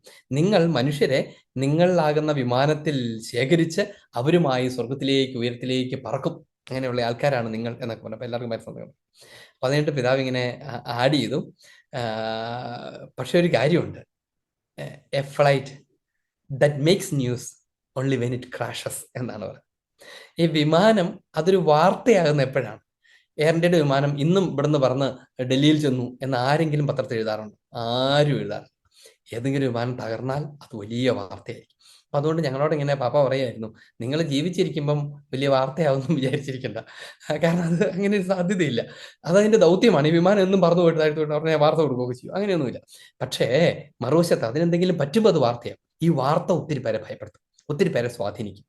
നമ്മൾ ഓർത്തു നോക്കണം, സ്വാഭാവികമായി പറക്കുന്ന വിമാനങ്ങളുടെ ഫ്ലൈറ്റുകളുടെ എണ്ണം ഒരു വശത്ത് എണ്ണിയിട്ട് തകർന്നവയുടെ എണ്ണം ഒരു വശത്ത് എണ്ണി വെച്ചാൽ അത് തമ്മിൽ താരതമ്യം ചെയ്യാൻ പോലും ഉണ്ടാകത്തില്ല. താരതമ്യം ചെയ്യാൻ പോലും, നമ്മളിങ്ങനെ കമ്പയർ ചെയ്യാൻ മാത്രം പോലും ഉള്ള കാര്യം ഉണ്ടാകത്തില്ല. അത്രമാത്രം ശുഷ്കമായിരിക്കും ഈ തകർന്നു വീണ സാഹചര്യങ്ങൾ. ഈ യാഥാർത്ഥ്യം നമ്മുടെ ഉപബോധ മനസ്സിൽ പതിഞ്ഞിരുന്നാൽ നമുക്ക് കുറവുകളെ അധികം കാണാതിരിക്കാൻ പറ്റും. ഇതെല്ലാ മേഖലയിലും ഉണ്ട്. ഇപ്പൊ വിവാഹം കഴിക്കാൻ ഭയപ്പെടുന്ന കുട്ടികൾ ധാരാളം പേരുണ്ട്. ആരുടെ വിവാഹം തകർന്നു, ഇത് കേട്ടു അത് കേട്ടു. അങ്ങനെ 5-6 പേരുടെ വിവാഹം തകർന്ന കഥ കേട്ടാൽ ഈ കുഞ്ഞിന് പിന്നെ വിവാഹം കഴിക്കാൻ പറ്റത്തില്ല. എന്നാൽ മറുവശത്ത് എത്രയോ ആളുകളാണ് ഈ പ്രപഞ്ചം ആരംഭിച്ചപ്പോൾ മുതൽ കുടുംബജീവിതം അർത്ഥപൂർണമായി നയിച്ചിട്ടുള്ളതെന്ന് ചിന്തിക്കാൻ പറ്റത്തില്ല. ഇത് മനുഷ്യന്റെ ഒരു പ്രശ്നമാണ്. ഇതെല്ലാവരെയും ബാധിക്കാം. ഞാൻ ഇവിടെ ഈ കോണ്ടെക്സ്റ്റ് പറഞ്ഞത് പൗരോഹിത്യത്തെ, സന്യാസത്തെ ഒക്കെ, ആത്മായ ശുശ്രൂഷകളെയൊക്കെ ചിലപ്പോൾ ചുമ്മാ താറടിച്ച് പറയും, ഇവർക്ക് തന്നെ പണിയൊന്നുമില്ല, ഇവർ ചുമ്മാ ദൈവ ശുശ്രൂഷ എന്ന് പറഞ്ഞിട്ട് ആദ്യം കുടുംബം നോക്കട്ടെ എന്നിട്ടല്ലേ ബാക്കിയുള്ള എന്നൊക്കെ പറയുന്ന ആൾക്കാരെ നിങ്ങൾ ഇഷ്ടംപോലെ കാണും. അത് നമ്മുടെ ഒരു പരാധീനതയാണ്. അവ നിലനിൽക്കുവോളമേ ലോകത്തിന് അതിൻ്റെ നന്മയിലും ഐശ്വര്യത്തിലും നിലനിൽക്കാൻ പറ്റും. കുറവുകളുണ്ട്. കുറവുകൾ നമ്മൾ എണ്ണിക്കഴിഞ്ഞാൽ നന്മയും കൂടെ എണ്ണണം. ഇത് രണ്ടും കൂടെ എണ്ണിയിട്ട് 2 സൈഡിലെടുത്ത് വെച്ചാൽ നമുക്ക് മനസ്സിലാകും ഇത് തമ്മിലുള്ള അനുപാതം എന്ന് വിളിക്കാൻ പോലും പറ്റാത്ത പോലെയാണ് അത്. ഇതാണ് അതിൻ്റെ യാഥാർത്ഥ്യം എന്ന് നമ്മൾ ഓർക്കണം. അപ്പൊ അതുകൊണ്ട് പറഞ്ഞു വന്നത്, മിശിഹായുടെ ഭൗതിക ശരീരത്തെ പടുത്തുയർത്തുന്നത് കൂദാശകളാണ്. ആ കൂദാശകൾ റിയലൈസ് ചെയ്യപ്പെടണമെങ്കിൽ പൗരോഹിത്യം ഉണ്ടാകണം, പൗരോഹിത്യം നിലനിൽക്കണം. പൗരോഹിത്യം നിലനിൽക്കുക എന്നുള്ളത് ദൈവജനത്തിന്റെ ആവശ്യമാണ്, അല്ലാണ്ട് വൈദികരുടെ ആവശ്യം എന്ന് പോലും പറഞ്ഞാൽ പോരാ. കൂദാശകൾ സ്വീകരിക്കുക എന്നുള്ള ദൈവജനത്തിന്റെ അവകാശമാണ്. കൂദാശകൾ പരികർമ്മം ചെയ്യപ്പെടുക എന്നുള്ള അവരുടെ അവകാശമാണ്. അത് ദൈവജനത്തിന് ലഭിക്കേണ്ടതുണ്ട്. ഈ സാഹചര്യത്തിലാണ് ഈ ഈ ഈ പരിശുദ്ധ സഭ പഠിപ്പിക്കുന്ന വളരെ പ്രധാനപ്പെട്ട ഒരു കാര്യം 1128 പാരഗ്രാഫിൽ 1128 പാരഗ്രാഫിൽ കൂദാശകളുടെ പ്രത്യേകതയെക്കുറിച്ച് പറയുന്നത് ഇങ്ങനെയാണ്: കൂദാശകൾ അനുഷ്ഠാനത്താൽ തന്നെ എക്സ് ഒപ്പെറെ ഒപ്പെറാത്തോ. എക്സ് ഒപ്പെറെ ഒപ്പെറാത്തോ, ആ വാക്ക് ചുമ്മാ ഓർത്ത് വെച്ചു, ഇതൊരു ടെക്നിക്കൽ ടൈമാണ്. എക്സ് ഒപ്പെറെ ഒപ്പെറാത്തോ, അതായത് കർമ്മം അനുഷ്ഠിക്കപ്പെടുന്നു എന്ന വസ്തുത കൊണ്ട് തന്നെ പ്രവർത്തിക്കുന്നു എന്നാണ് തിരുസഭ പഠിപ്പിക്കുക. എന്താണ് അതിന്റെ അർത്ഥം എന്നറിയാമോ? ഒരു കൂദാശ പരികർമ്മം ചെയ്യുമ്പോൾ അതിന്റെ ഫലം എങ്ങനെയാണ് നമുക്ക് കിട്ടുന്നത്? നമ്മൾ ഇട്ടിരുന്ന ഒരു ചോദ്യമാണത്. അതിന്റെ ഫലം എങ്ങനെയാണ് കിട്ടുന്നത്? പല ആളുകളും വിചാരിക്കുന്നത് ഒരു വൈദികന്റെ വിശുദ്ധിക്കനുസരിച്ചാണ് അതിന്റെ ഫലം കിട്ടുന്നത് എന്ന് കരുതുന്ന ഒത്തിരി ആൾക്കാരുണ്ട്. അതുകൊണ്ടാണ് നമ്മളൊന്ന് ആലോചിച്ച് നോക്കിയാൽ, ചിലപ്പം പാതിരപ്പിയ ഒരു സ്ഥലത്ത് പരിശുദ്ധ കുർബാന അർപ്പിക്കുന്നു, ഇപ്പുറത്ത് ആ ഇടവകയിലോ അതിന്റെ അപ്പുറത്തെ ഇടവകയിലോ ഒരു വൈദികൻ അവിടെ കുർബാന അർപ്പിക്കുന്നു. പാതിരപ്പയോടെ പരിശുദ്ധ കുർബാന അർപ്പണം കൂടാനായിട്ട് ആയിരക്കണക്കിന് ആൾക്കാർ അവിടെ പോയി നിൽക്കും. ഇവിടെ ഇടവക്കാർ കുറച്ച് പേര് നിൽക്കും. എന്തായിരിക്കും അവരെ അങ്ങനെ ചെയ്യാൻ അവരെ പ്രേരിപ്പിച്ച ഘടകം എന്തായിരിക്കും എന്ന് ആലോചിച്ച് നോക്കി. അത് ആ വിശുദ്ധന്റെ സാന്നിധ്യത്തെ കുറിച്ചുള്ള വിചാരമാണ്. ഇത് രണ്ട് പെർസ്പെക്റ്റീവ്സ് ഉണ്ട്, രണ്ട് വശങ്ങളുണ്ട്. ആദ്യം ഇതിന്റെ മറുവശം പറയാം. മറുവശം എന്താണെന്ന് വെച്ച് കഴിഞ്ഞാൽ, ഒരു കൂദാശ സംഭവിക്കുന്നതും അതിന്റെ ഫലങ്ങൾ നൽകുന്നതും കാർമികന്റെ ക്വാളിറ്റിക്ക് ആനുപാതികമായിട്ടല്ല. അവ എക്സ് ഒപ്പറെ ഒപ്പറാത്തിസ് ആണ് എന്ന് വെച്ച് കഴിഞ്ഞാൽ, ഒപ്പറാത്തോയാണ്, എക്സ് ഒപ്പറെ ഒപ്പറാത്തോയാണ് എന്ന് വെച്ച് കഴിഞ്ഞാൽ അത് ഓപ്പറേറ്റ് ചെയ്യുന്നതിനാൽ തന്നെ സംഭവിക്കുന്നതാണ്. അതായത് കൂദാശ പരികർമ്മം ചെയ്തോ അതിന് ഫലം ഉണ്ട്.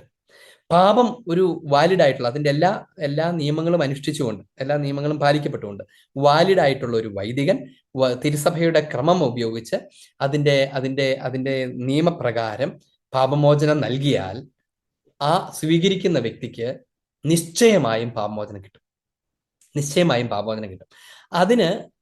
അത് വൈദികന്റെ വിശുദ്ധിക്ക് അനുസരിച്ച് പാപമോചനം കൂടുതൽ കിട്ടുകയോ വിശുദ്ധി കുറവിനനുസരിച്ച് പാപമോചനം കുറയുകയോ ചെയ്യില്ല. വിശുദ്ധ കുർബാന അർപ്പിക്കുന്നു. വിശുദ്ധ കുർബാന അർപ്പിക്കുമ്പോൾ വിശുദ്ധിയുള്ള, വലിയ വിശുദ്ധിയിലായിരിക്കുന്ന ഒരു വൈദികൻ അർപ്പിക്കുന്ന കുർബാനയുടെ ഫലങ്ങളും അങ്ങനെ അല്ലാത്ത ഒരു വൈദികൻ ഉണ്ടെങ്കിൽ അദ്ദേഹത്തിന്റെ കുർബാനയുടെ ഫലങ്ങളും ഈക്വൽ ആയിരിക്കും. ദൈവജനത്തിന് കിട്ടുന്ന ഫലങ്ങൾ, കൗദാശിക ഫലങ്ങൾ തുല്യമായിരിക്കും എന്ന് നമ്മൾ ഓർക്കണം. അതിന്റെ കാരണം എന്താണ്? ഇത് അച്ഛന്മാരെ ന്യായീകരിക്കാൻ വേണ്ടി പറയുന്ന ഒരു സൂത്രമാണ്. അപ്പം അതുകൊണ്ട് അച്ഛന്മാർക്ക് എങ്ങനെയാവാം, അതുകൊണ്ട് ഒരു കുഴപ്പമില്ല എന്ന് പറയാൻ വേണ്ടി പറയുന്നതാണ് അല്ല. ഇതിന്റെ കാരണം എന്താണെന്നറിയാമോ? കാരണം ദൈവജനത്തിന്റെ അവകാശമാണ്. ദൈവം നോക്കുന്നത് അതാണ്. പ്രാർത്ഥിക്കാൻ വേണ്ടി, ഇപ്പോൾ തന്റെ പാപമോചനത്തിന് വേണ്ടി അണയുന്ന ഒരു അനുതാപി, ആ മനുഷ്യൻ പാവം അവിടെ വന്ന് നിന്നിട്ട് പരിശുദ്ധ കുമ്പസാരം സ്വീകരിക്കുമ്പോൾ അച്ഛന്റെ കുറവ് കൊണ്ട് ഇദ്ദേഹത്തിന് കിട്ടേണ്ട പാപമോചനം കിട്ടാതിരിക്കരുത്, അതിനൊരു കുറവും വരരുത്. കാരണം കർത്താവ് നോക്കുന്നത് ഇതാണ്. കൂദാശ മിശിഹായുടേതാണ്.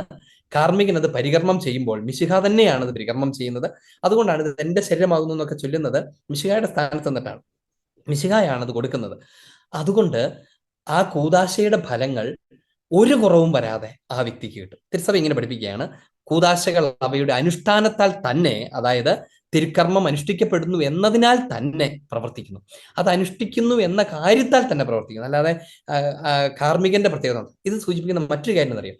അതുകൊണ്ട് കാർമികൻ കുറച്ചുകൂടെ ഇങ്ങനെ അട്രാക്റ്റീവായിട്ട് ആ തിരുക്കർമ്മം അർപ്പിക്കാൻ ശ്രമിക്കുകയോ, അല്ലെങ്കിൽ കുറച്ചുകൂടെ ആളുകൾക്ക് ഇങ്ങനെ എന്താ പറയാ, ഭയമോ അത്ഭുതമോ ഒക്കെ ജനിക്കുന്ന വിധത്തിൽ അതിനെ അങ്ങ് അവതരിപ്പിക്കുകയൊന്നും ചെയ്യേണ്ട ആവശ്യമില്ല.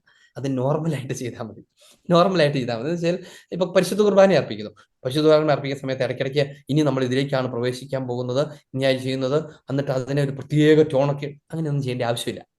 കാറ്റഗൈസസ് ഒക്കെ മുൻപേ നടത്തേണ്ടതാണ്. പഠിപ്പിക്കണം, ഓരോ കാര്യത്തിനകത്ത് എന്താ വിളിച്ചാന്നൊക്കെ പഠിപ്പിക്കണം. എന്നിട്ട് അത് പരികർമ്മം ചെയ്താൽ മതി. അതിനകത്ത് അമിതമായ നാടകീയതയും അമിതമായ എന്താ പറയാ മാന്ത്രികതയും ഒന്നും കലർത്തേണ്ടതില്ല. അതിലൊന്നും അല്ല അത് ഇരിക്കുന്നത്. അപ്പം അങ്ങനെയൊക്കെ നമ്മൾ ചെയ്യുന്നത് വഴി ദൈവജനത്തെ അത്ര ശരിയല്ലാത്ത വിധത്തിൽ എന്താ പറയാ കാണുകയാണ്, അഥവാ തെറ്റിദ്ധരിപ്പിക്കുകയാണ്. ഇങ്ങനെ ചെയ്യുന്നത് കൊണ്ടാണ് അങ്ങനെയാവുന്നത്, അപ്പൊ ഇങ്ങനെയാണ് അങ്ങനെയൊന്നുമില്ല. അത് സ്വാഭാവികമായും സാധാരണമായും പരികർമ്മം ചെയ്താൽ മതി. ദൈവമാണ് അതിന്റെ ഫലം കൊടുക്കുന്നത്. ആ കൂദാശയ്ക്കകത്ത് അതുണ്ട്. അത് പ്രവർത്തിക്കുന്നുവെങ്കിൽ അത് കിട്ടിയിരിക്കും. കൂദാശ പരികർമ്മം ചെയ്യപ്പെടുന്നുവെങ്കിൽ അത് കിട്ടിയിരിക്കും എന്നാണ് പരിശുദ്ധ സഭ ഔദ്യോഗികമായി ആധികാരികമായി നമ്മെ പഠിപ്പിക്കുന്നത്. നമ്മൾ ഓർത്തത്. ഇനി തുടരുന്ന ഇങ്ങനെയാണ്, അതായത് എന്നേക്കുമായി പൂർത്തിയാക്കപ്പെട്ട മിശിഹായുടെ രക്ഷാകർമ്മത്തിന്റെ ശക്തിയാൽ തന്നെ അത് പ്രവർത്തിക്കുന്നു.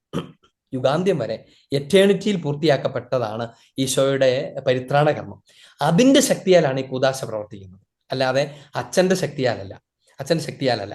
ഇതിലൊരു മറുവശത്തെ കുറിച്ച് ഞാൻ പറയാമേ. എന്ന് സഭ പ്രഖ്യാപിക്കുന്ന അർത്ഥം ഇതാണ്: കൂദാശ കാർമികന്റെയോ സ്വീകരിക്കുന്ന വ്യക്തിയുടെയോ നീതിയാലല്ല, പിന്നെയോ ദൈവത്തിന്റെ ശക്തിയാലാണ് പ്രവർത്തിക്കുന്നത്. ശ്രദ്ധാപൂർവ്വം അത് കേൾക്കണം. കൂദാശ കാർമികന്റെയോ സ്വീകരിക്കുന്ന വ്യക്തിയുടെയോ, കാർമികന്റെയോ മറുവശത്ത്, ഞാനിപ്പോ എത്ര നേരം കാർമികന്റെ മാത്രം കാര്യം പറയാം, കാർമികന്റെയോ സ്വീകരിക്കുന്ന ആ വ്യക്തിയുടെയോ നീതിയാലല്ല, പിന്നെയോ ദൈവത്തിന്റെ ശക്തിയാലാണ് പ്രവർത്തിക്കുന്നത്. കൂദാശ പ്രവർത്തിക്കുന്നത് ദൈവത്തിന്റെ ശക്തിയാലാണ് എന്നതാണ്. ഇനി ഇത് തോമസ് അക്വിനാസ് വിശദമായി പഠിപ്പിക്കുന്ന ഒരു കാര്യമാണ്. തോമസിന്റെ പ്രബോധനങ്ങൾക്കകത്ത് ഇത് വളരെ ശക്തമായിട്ടുണ്ട്. അതിനെ അവലംബമായിക്കൊണ്ടാണ് സിസി അത് പഠിപ്പിക്കുകയും ചെയ്യുന്നത് എന്ന് ഇതിൽ നിന്ന് വ്യക്തമാണ്. ഒരു കൂദാശ സഭയുടെ നിയോഗം അനുസരിച്ച് ആഘോഷിക്കപ്പെടുന്ന നിമിഷം മുതൽ ക്രിസ്തുവിന്റെയും അവിടുത്തെ ആത്മാവിന്റെയും ശക്തി അതിലും അതിലൂടെയും കാർമികന്റെ വ്യക്തിപരമായ വിശുദ്ധിയെ ആശ്രയിക്കാതെ തന്നെ പ്രവർത്തിക്കുന്നു. ആ വാചകം ശ്രദ്ധിച്ച് കേൾക്കണം. ഒരു കൂദാശ സഭയുടെ നിയോഗമനുസരിച്ച് ആഘോഷിക്കപ്പെടുന്ന നിമിഷം മുതൽ, സഭയുടെ നിയോഗം, ഇന്റൻഷൻ ഓഫ് ദ ചേർച്ച്, തിരുസഭയാണ് അത് ഉദ്ദേശിക്കുന്നത്. ഇന്റൻഷൻ സഭയുടേതാണ് എന്ന് പറഞ്ഞാൽ അതിൻ്റെ ഒരു അർത്ഥം എന്നാണെന്നറിയാം.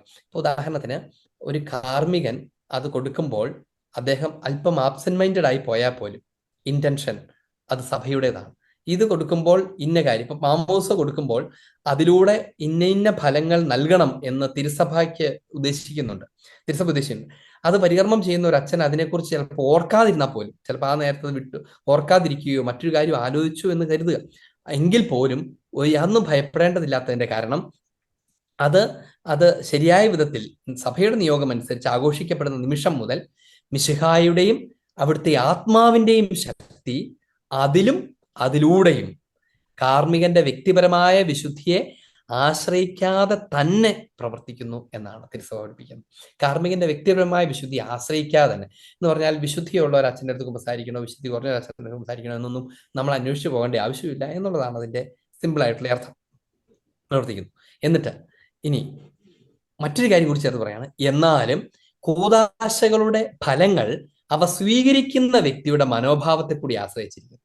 ഇനി ഇതിനകത്ത് പ്രധാനപ്പെട്ട ഭാഗം ഇതിന്റെ സ്വീകരിക്കുന്ന വ്യക്തിയുടെ മനോഭാവമാണ്.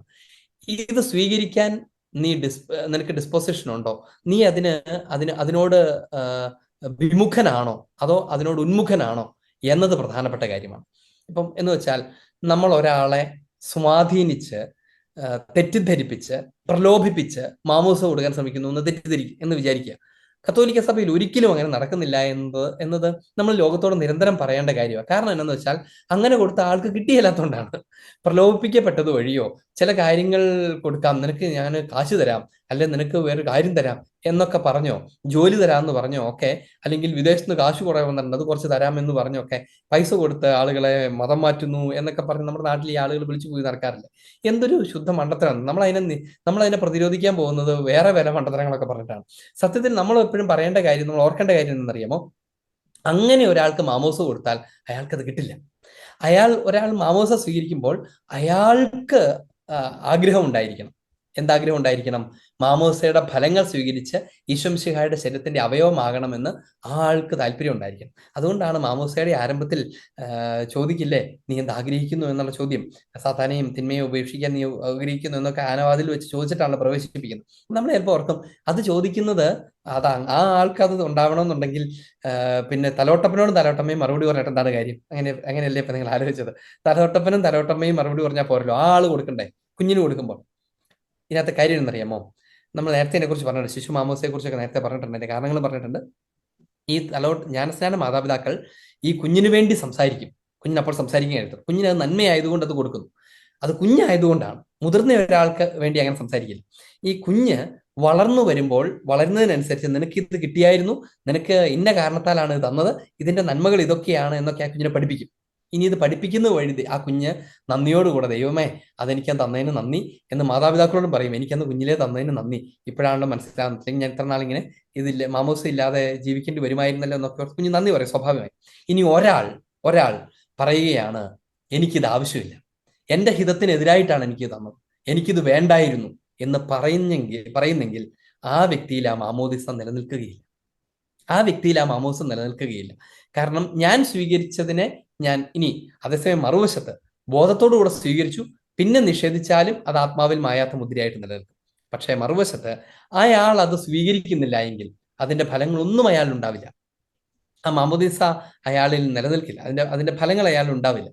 അങ്ങനെ അറിയാവുന്ന സഭ എപ്പോഴെങ്കിലും വെറുതെ ആളുകൾക്ക് കാശ് തരാന്ന് പറഞ്ഞ് മാമോസ കൊടുക്കും. വെറുതെ കാശ് പോകുന്നേ ഉള്ളൂ, ഒരു പ്രയോജനം ഉണ്ടാകത്തില്ല, വെറുതെ കാശ് പോകുന്നേ ഉള്ളൂ. നമ്മൾ ആഗ്രഹിക്കുന്നത് എന്താണ്? സ്വർഗത്തിലേക്ക് ഒരു ആത്മാവിനെ ശേഖരിക്കുക എന്നുള്ളതാണ്. അത് പണം കണ്ടുകൊണ്ട് വരുന്ന ഒരാൾക്ക് മാമോസ ഇല്ല എന്ന് നമ്മൾ ഓർക്കണം. അതുകൊണ്ട് കൂദാശ സ്വീകരിക്കുന്നയാളുടെ മനോഭാവം പ്രധാനപ്പെട്ടതാണ്. ദുരുദ്ദേശത്തോടെ കൂദാശ സ്വീകരിക്കാൻ പോകുന്നു, അത് നിലനിൽക്കില്ല.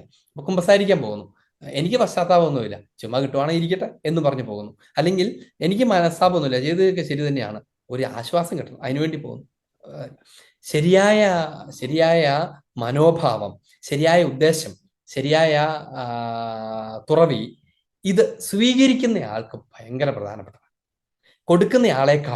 കൊടുക്കുന്നയാളെ സംബന്ധിച്ച് ആ ആൾ സ്വീകരിക്കുന്ന ആൾക്ക് വേണ്ടിയാണ് കൊടുക്കുന്നത്. അയാൾക്കത് മേടിക്കാൻ ഉദ്ദേശമില്ലെങ്കിലാണ് പ്രശ്നമാവുക, കൊടുക്കുന്നയാൾ എന്നതിനേക്കാളും. ഇനി ഇത് പറഞ്ഞതുകൊണ്ട് വൈദികർക്ക് വിശുദ്ധിയൊന്നും ആവശ്യമില്ല എന്നാണ് അതിന്റെ അർത്ഥം? ഒരിക്കലുമല്ല. ഇതെന്താണ് ഈ പറഞ്ഞതിന്റെ അർത്ഥം എന്നറിയാമോ? ദൈവത്തിന്റെ ശക്തി വൈദികനേക്കാളും വലുതാണ് എന്ന് പറയാൻ വേണ്ടിയിട്ടാണ്. വൈദികൻ എന്ന മനുഷ്യനേക്കാളും, അദ്ദേഹത്തിന്റെ ആർജിച്ചെടുത്ത വിശുദ്ധിയെക്കാളും വലുതാണ്, ആ മനുഷ്യൻ ചെയ്യുന്ന പ്രവൃത്തികളെക്കാളും വലുതാണ്, ദൈവത്തിന്റെ ദാനമാണിത് എന്നാണ് ഇതിന്റെ ബേസിക് ആയിട്ടുള്ള അർത്ഥം. രണ്ടാമത്തെ കാര്യം എന്താണെന്ന് വെച്ചാല്, ഈ കൂദാശ സ്വീകരിക്കുന്ന പരികർമ്മം ചെയ്യുന്ന വൈദികൻ, അദ്ദേഹം വിശുദ്ധിയിലായിരിക്കേണ്ടത് ജനത്തിനു വേണ്ടി എന്നതിനേക്കാൾ സ്വന്തം ആത്മരക്ഷയ്ക്ക് വേണ്ടിയാണ്. ഇതാണ് അടുത്ത കാര്യം. വൈദികരുടെ ആത്മരക്ഷയ്ക്ക് വേണ്ടിയാണ് അവർ വിശുദ്ധിയിലായിരിക്കേണ്ടത്. എന്ന് വെച്ചാൽ വിശുദ്ധമായവ വിശുദ്ധിയോടെ പരികർമ്മം ചെയ്യേണ്ടതുണ്ട്. വിശുദ്ധിയോടെ പരികർമ്മം ചെയ്യണം. നമ്മൾ ഒരിക്കലും ഇങ്ങനെ എന്താ പറയാ, വെണ്മയുള്ള ഒരു വെള്ളവസ്ത്രം അലക്കിയിട്ട് ചെളി പിടിച്ച കരി പിടിച്ച കൈ കൊണ്ട് അത് എടുക്കുകയല്ല, അല്ലേ? എടുക്കില്ല. അപ്പൊ അതുവഴി അതുകൊണ്ട് നമ്മൾ സ്വാഭാവികമായും ഓർക്കണം, ആ പരികർമ്മം ചെയ്യപ്പെടേണ്ട വൈദികൻ സ്വന്തം ആത്മാവിൽ ഓർത്തിരിക്കേണ്ട വിഷയമാണ് ഇത്. അതുകൊണ്ട് അത് വൈദികന്റെ ആത്മരക്ഷയാണ് ടച്ച് ചെയ്യുക, അല്ലാതെ സ്വീകരിക്കുന്നവരെയല്ല, അതിന്റെ ഫലങ്ങളെയല്ല. ഇനി മറ്റൊരു കാര്യമുണ്ട്, അത് വൈദികരെ ഞങ്ങളെ ഓർത്തിരിക്കേണ്ട കാര്യം എന്താണെന്നറിയാമോ? ഈ കൂദാശ പരികർമ്മം ചെയ്യുന്ന വൈദികന്റെ തീക്ഷ്ണതയും പ്രാർത്ഥനയും അത് ആ ആരാധന അനുഷ്ഠാനത്തെ, കൂദാശയുടെ പരികർമ്മത്തെ മാനുഷികമായി മനോഹരമാക്കും. മാനുഷികമായി മനോഹരമാക്കും എന്ന് പറഞ്ഞാൽ അതിന്റെ അർത്ഥം എന്താണെന്നറിയാമോ? ഇപ്പൊ ഒരു കുമ്പസാരം പരികർമ്മം ചെയ്യുന്നു. പരിശുദ്ധ കുമ്പസാരം സ്വീകരിക്കാൻ പോകുന്ന ഒരാൾക്ക് ഏത് വാലിഡ് ആയിട്ടുള്ള വൈദികന്റെ അടുത്ത് നിന്ന് കുമ്പസാരം സ്വീകരിച്ചാലും പാപമോചനം കിട്ടിയിരിക്കും. എന്നാൽ വലിയ വിശുദ്ധിയുടെ പരിമളമുള്ള ഒരു വൈദികന്റെ അടുത്ത് നിന്ന് അത് സ്വീകരിക്കുന്ന സമയത്ത് പാപമോചനത്തിന്റെ കൂടെ ചിലപ്പോൾ എന്താ പറയാ, ചില പ്രചോദനങ്ങളോ അദ്ദേഹത്തിന്റെ ഉപദേശത്തിന്റെ കൂടുതൽ സ്വാധീനമോ ഒക്കെ കിട്ടിയെന്നിരിക്കും എന്ന് മാത്രം. അത് ഇല്ലെങ്കിൽ പോലും കൂദാശകൾ അതിന്റെ ഫലത്താൽ പൂർണ്ണമാണ്. മറുവശത്ത് അദ്ദേഹത്തിൽ നിന്ന് പ്രസരിക്കുന്ന വിശുദ്ധിയുടെ പരിമളം നമ്മളെ ചിലപ്പോൾ കൂടുതൽ ആനന്ദിപ്പിച്ചേക്കാം, ഒരല്പം മാനുഷികമായി സന്തോഷിപ്പിച്ചേക്കാം. എന്നാൽ യഥാർത്ഥമായ സ്വർഗീയ സന്തോഷവും സ്വർഗീയ ആനന്ദവും സ്വർഗീയ പ്രത്യാശയും സ്വർഗീയ സ്നേഹവും ദൈവത്തിൽ നിന്ന് വരുന്നതാണ്. അത് ഏത് വൈദികൻ പരികർമ്മം ചെയ്താലും അത് അതിനകത്ത് ഉണ്ടായിരിക്കുകയും ചെയ്യും. ഞാൻ രണ്ടാമത്തെ കാര്യത്തെക്കുറിച്ചേ പറഞ്ഞുള്ളൂ. അത് മിശിഹായുടെ മൗതിക ശരീരത്തെ പടുത്തുയർത്തുക എന്ന് പറയുന്ന ദൗത്യവുമായി ബന്ധപ്പെട്ടാണ്. അതുകൊണ്ട് കൂദാശകളാണ് അവ പടുത്തുയർത്തുന്നത്. ഈ മൂന്നാമത്തെ എന്താണ്? ദൈവത്തിന് ആരാധന സമർപ്പിക്കുക എന്നത് കൂദാശകൾ ലക്ഷ്യമാണ്. ദൈവത്തിന് ആരാധന സമർപ്പിക്കുക. കാരണം ദൈവം ആരാധനയ്ക്ക് യോഗ്യനാണ്, ആരാധനയ്ക്ക് അർഹനാണ്. അവിടുന്ന് ദൈവമായതുകൊണ്ടാണ് നമ്മൾ ദൈവത്തെ ആരാധിക്കുന്നത്. അല്ലാതെ എന്താ പറയാ, നമ്മള് അടിമകളായിരുന്നുകൊണ്ട് നമ്മൾ യജമാനെ പ്രകീർത്തിക്കുന്നത് പോലെയല്ല. പകരം ആരാധന എന്ന് പറഞ്ഞാൽ ശരിക്കും ഇതൊരു നമ്മൾ അറിഞ്ഞിരിക്കേണ്ട ഒരു കാര്യം. ചില ആളുകൾക്ക് ആരാധന എന്ന് പറഞ്ഞാൽ ചിലപ്പോൾ ഹ്യൂമിലേറ്റിംഗ് കാര്യമായിട്ട് ഫീൽ ചെയ്യും. പ്രാർത്ഥിക്കാൻ പോകുന്നു, ആരാധന നടത്തുന്നു, ദൈവമേ അങ്ങേക്ക് ആരാധന, നമുക്കൊരു വിലയൊന്നുമില്ല, ചുമ്മാ ഏതാണ്ട് ദൈവത്തെ നമ്മൾ സ്തുതിക്കുന്നു. ഈ അഹന്തയുള്ളവർക്ക് ദൈവത്തെ ആരാധിക്കാൻ പറ്റത്തില്ല. അഹന്തയുള്ളവർക്ക് ഞാനാണ് വലുത്, അവർക്ക് അവർക്ക് ആരാധിക്കാൻ പറ്റുകയില്ല. ഈ ദാവീദ് രാജാവൊക്കെ ദൈവത്തെ ആരാധിച്ച് വസ്ത്രമൊക്കെ ധരിച്ച് സാധാരണക്കാരുടെ കൂടെ തുള്ളി ചാടി നടക്കണ കണ്ടപ്പം ചോദിക്കുന്നതും ദാവീദിന്റെ മറുപടിയൊക്കെ നമ്മൾ കേട്ടിട്ടുണ്ട്. അത് എളിമയുള്ള ഹൃദയമുള്ളവർക്കാണ് ദൈവത്തെ ആരാധിക്കാൻ പറ്റുന്നത്. ഇനി ആരാധിക്കുമ്പോൾ എന്താ സംഭവിക്കുന്നതെന്ന് അറിയാമോ? ആരാധിക്കുമ്പോൾ നമ്മൾ സ്നേഹ സംഭാഷണം നടത്തുക ചെയ്യുന്നത്. അത്രേ ഉള്ളൂ. അത്രേ ഉള്ളൂ. ആ അർത്ഥത്തിലാണ് ഞാൻ മനസ്സിലാക്കണം. ആരാധന എന്താണ്? കുദാശകൾ എന്താണ്? പ്രാർത്ഥന എന്താണ്? ദൈവത്തോടുള്ള സംസാരമാണ്. ദൈവത്തോട് സംസാരമാണ്. നമ്മുടെ കൂട്ടുകാരനോട് സംസാരിക്കുമ്പം കൂട്ടുകാരനോട് ചേർന്ന വാക്കുകൾ പറയും, അല്ലെ? മാതാപിതാക്കളോട് സംസാരിക്കുമ്പം കുറച്ചൊരു ബഹുമാനം കലർന്ന വാക്കുകൾ പറയും. അങ്ങനെയാണല്ലോ നമ്മൾ കൊച്ചിനോട് ഇടുന്ന ആ വാക്കുകളല്ലല്ലോ നമ്മൾ മാതാപിതാക്കളോട് പറയുന്നത്, മറ്റു വാക്കുകളാണ്. ഇതുപോലെ തന്നെ മഹോന്നതനായ ദൈവത്തോട് പറയുന്ന വാക്കുകളാണ് ആരാധന. ദൈവത്തോടുള്ള സംഭാഷണമാണ്. അപ്പോൾ ദൈവം നമ്മളോട് സംസാരിക്കും. അങ്ങനെ മഹോന്നതനായ ദൈവത്തോട് നമ്മൾ മാർപ്പാപ്പയെ കാണാൻ പോകുന്നു, പരിശുദ്ധ പിതാവേ എന്നൊക്കെ പറഞ്ഞ് നമ്മൾ വലിയ കാര്യമായി ബഹുമാനത്തോടു കൂടെ സംസാരിക്കും. പിതാവ് വാത്സല്യത്തോടെ നമ്മളോട് തിരി സംസാരിക്കും. സമാനമായി നാം ദൈവത്തോട് വലിയ ആദരവോടെ സംസാരിക്കും. ദൈവം വലിയ വാത്സല്യത്തോടെ, സ്നേഹത്തോടെ നമ്മോട് സംസാരിക്കും. ഇതിനെയാണ് ആരാധന എന്ന് പറയുന്നത്. ഈ കാര്യം മാത്രം മനസ്സിലാക്കിയാൽ നമുക്ക് ആരാധനയോടുള്ള മടുപ്പ് മാറും. പല ആളുകൾക്കും ഈ പ്രശ്നം ഉണ്ട് എന്ന് എനിക്ക് മനസ്സിലായിട്ടുണ്ട്. പല ആളുകൾക്കും ആരാധന ഒരു ലജ്ജാകരമായ കാര്യമാണോ, അല്ലെങ്കിൽ മടുപ്പുണ്ടാക്കുന്ന കാര്യമാണോ, അല്ലെങ്കിൽ നാട്ടുകാരുടെ മുമ്പിൽ നിന്ന് ദൈവത്തെ സ്തുതിക്കാനൊക്കെ എന്തോ ഒരു അയ്യേ, ഞാൻ അങ്ങനെയൊന്നും ചെയ്യുന്നയാളല്ല, ഞാനൊരു വലിയ വലിയ ശക്തനായ ഒരു പുരുഷനാണ്, ഒരു ശക്തയായ സ്ത്രീയാണ്, ഞാനിങ്ങനെ ചുമ്മാ സാധാരണക്കാരെ പോലെ ഇങ്ങനെ അവിടെ പോയി നിന്നിട്ട് ആ ഹല്ലേലൂയ എന്നൊന്നും പറയേണ്ട കാര്യമൊന്നും എനിക്കില്ല, ഞാൻ അത്ര മോശക്കാരനൊന്നുമല്ല എന്ന് കരുതുന്ന ആൾക്കാരുണ്ട്.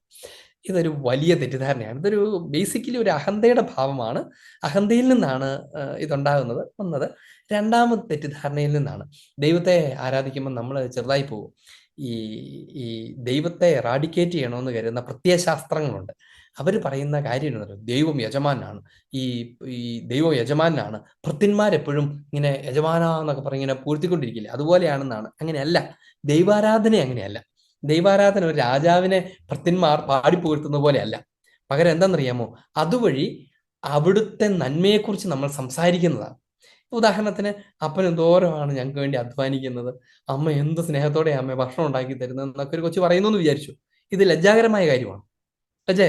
ടീച്ചർ പഠിപ്പിക്കുക, ടീച്ചറുടെ ക്ലാസ് സൂപ്പർ ആയിട്ടുണ്ട്, എന്ത് രസമായിട്ടാണ് ക്ലാസ് എടുക്കുന്നത് എന്ന് പറയുന്ന ഒരു കുഴപ്പമാണ്. അത്രയേ ഉള്ളൂ ദൈവത്തോട് സംസാരിക്കുന്നത്. ദൈവമേ, അവിടുന്നാണ് എല്ലാം ചെയ്യുന്നത്. അങ്ങയുടെ ശക്തി എന്ത് ഭയങ്കരമാണ്, അങ്ങയുടെ പ്രവൃത്തികൾ എത്ര അഗ്രാഹ്യമാണ്, അങ്ങയുടെ ജ്ഞാനം എത്ര വലുതാണ്, ഈ പ്രപഞ്ചത്തെയൊക്കെ ദൈവം നീ എങ്ങനെയാണ് ഇങ്ങനെ സൃഷ്ടിച്ചത്, നീ എന്നെക്കാളും വലിയൊരാളില്ലല്ലോ ഇവിടെ എന്ന സത്യങ്ങളൊക്കെ നമ്മൾ അവിടുത്തോട് പറയുന്നതാണ്. നമ്മളൊരു മനുഷ്യനെ കാണുമ്പോൾ പോലും പറയും, നിന്റെ പ്രസംഗം വളരെ നല്ലതായിരുന്നല്ലോ, നല്ല ഡ്രസ്സൊക്കെ ഇട്ടാണോ, നല്ല ഭംഗിയുണ്ടല്ലോ കാണാൻ എന്നൊക്കെ നമ്മൾ മനുഷ്യരോട് പറയും. അതിനൊന്നും നമുക്കൊരു വിഷമമില്ല. ഒരു സിനിമാക്കാരനെ കാണുമ്പോഴത്തേനും അയ്യോ എന്ത് അഭിനയമാണെന്ന് പറഞ്ഞ് ഓടിച്ചെല്ലാനും ഫോട്ടോ എടുക്കാനും കൂടെ നിന്ന് ഫോട്ടോ എടുക്കാനും ഒന്നും ഒരു നാണമില്ല.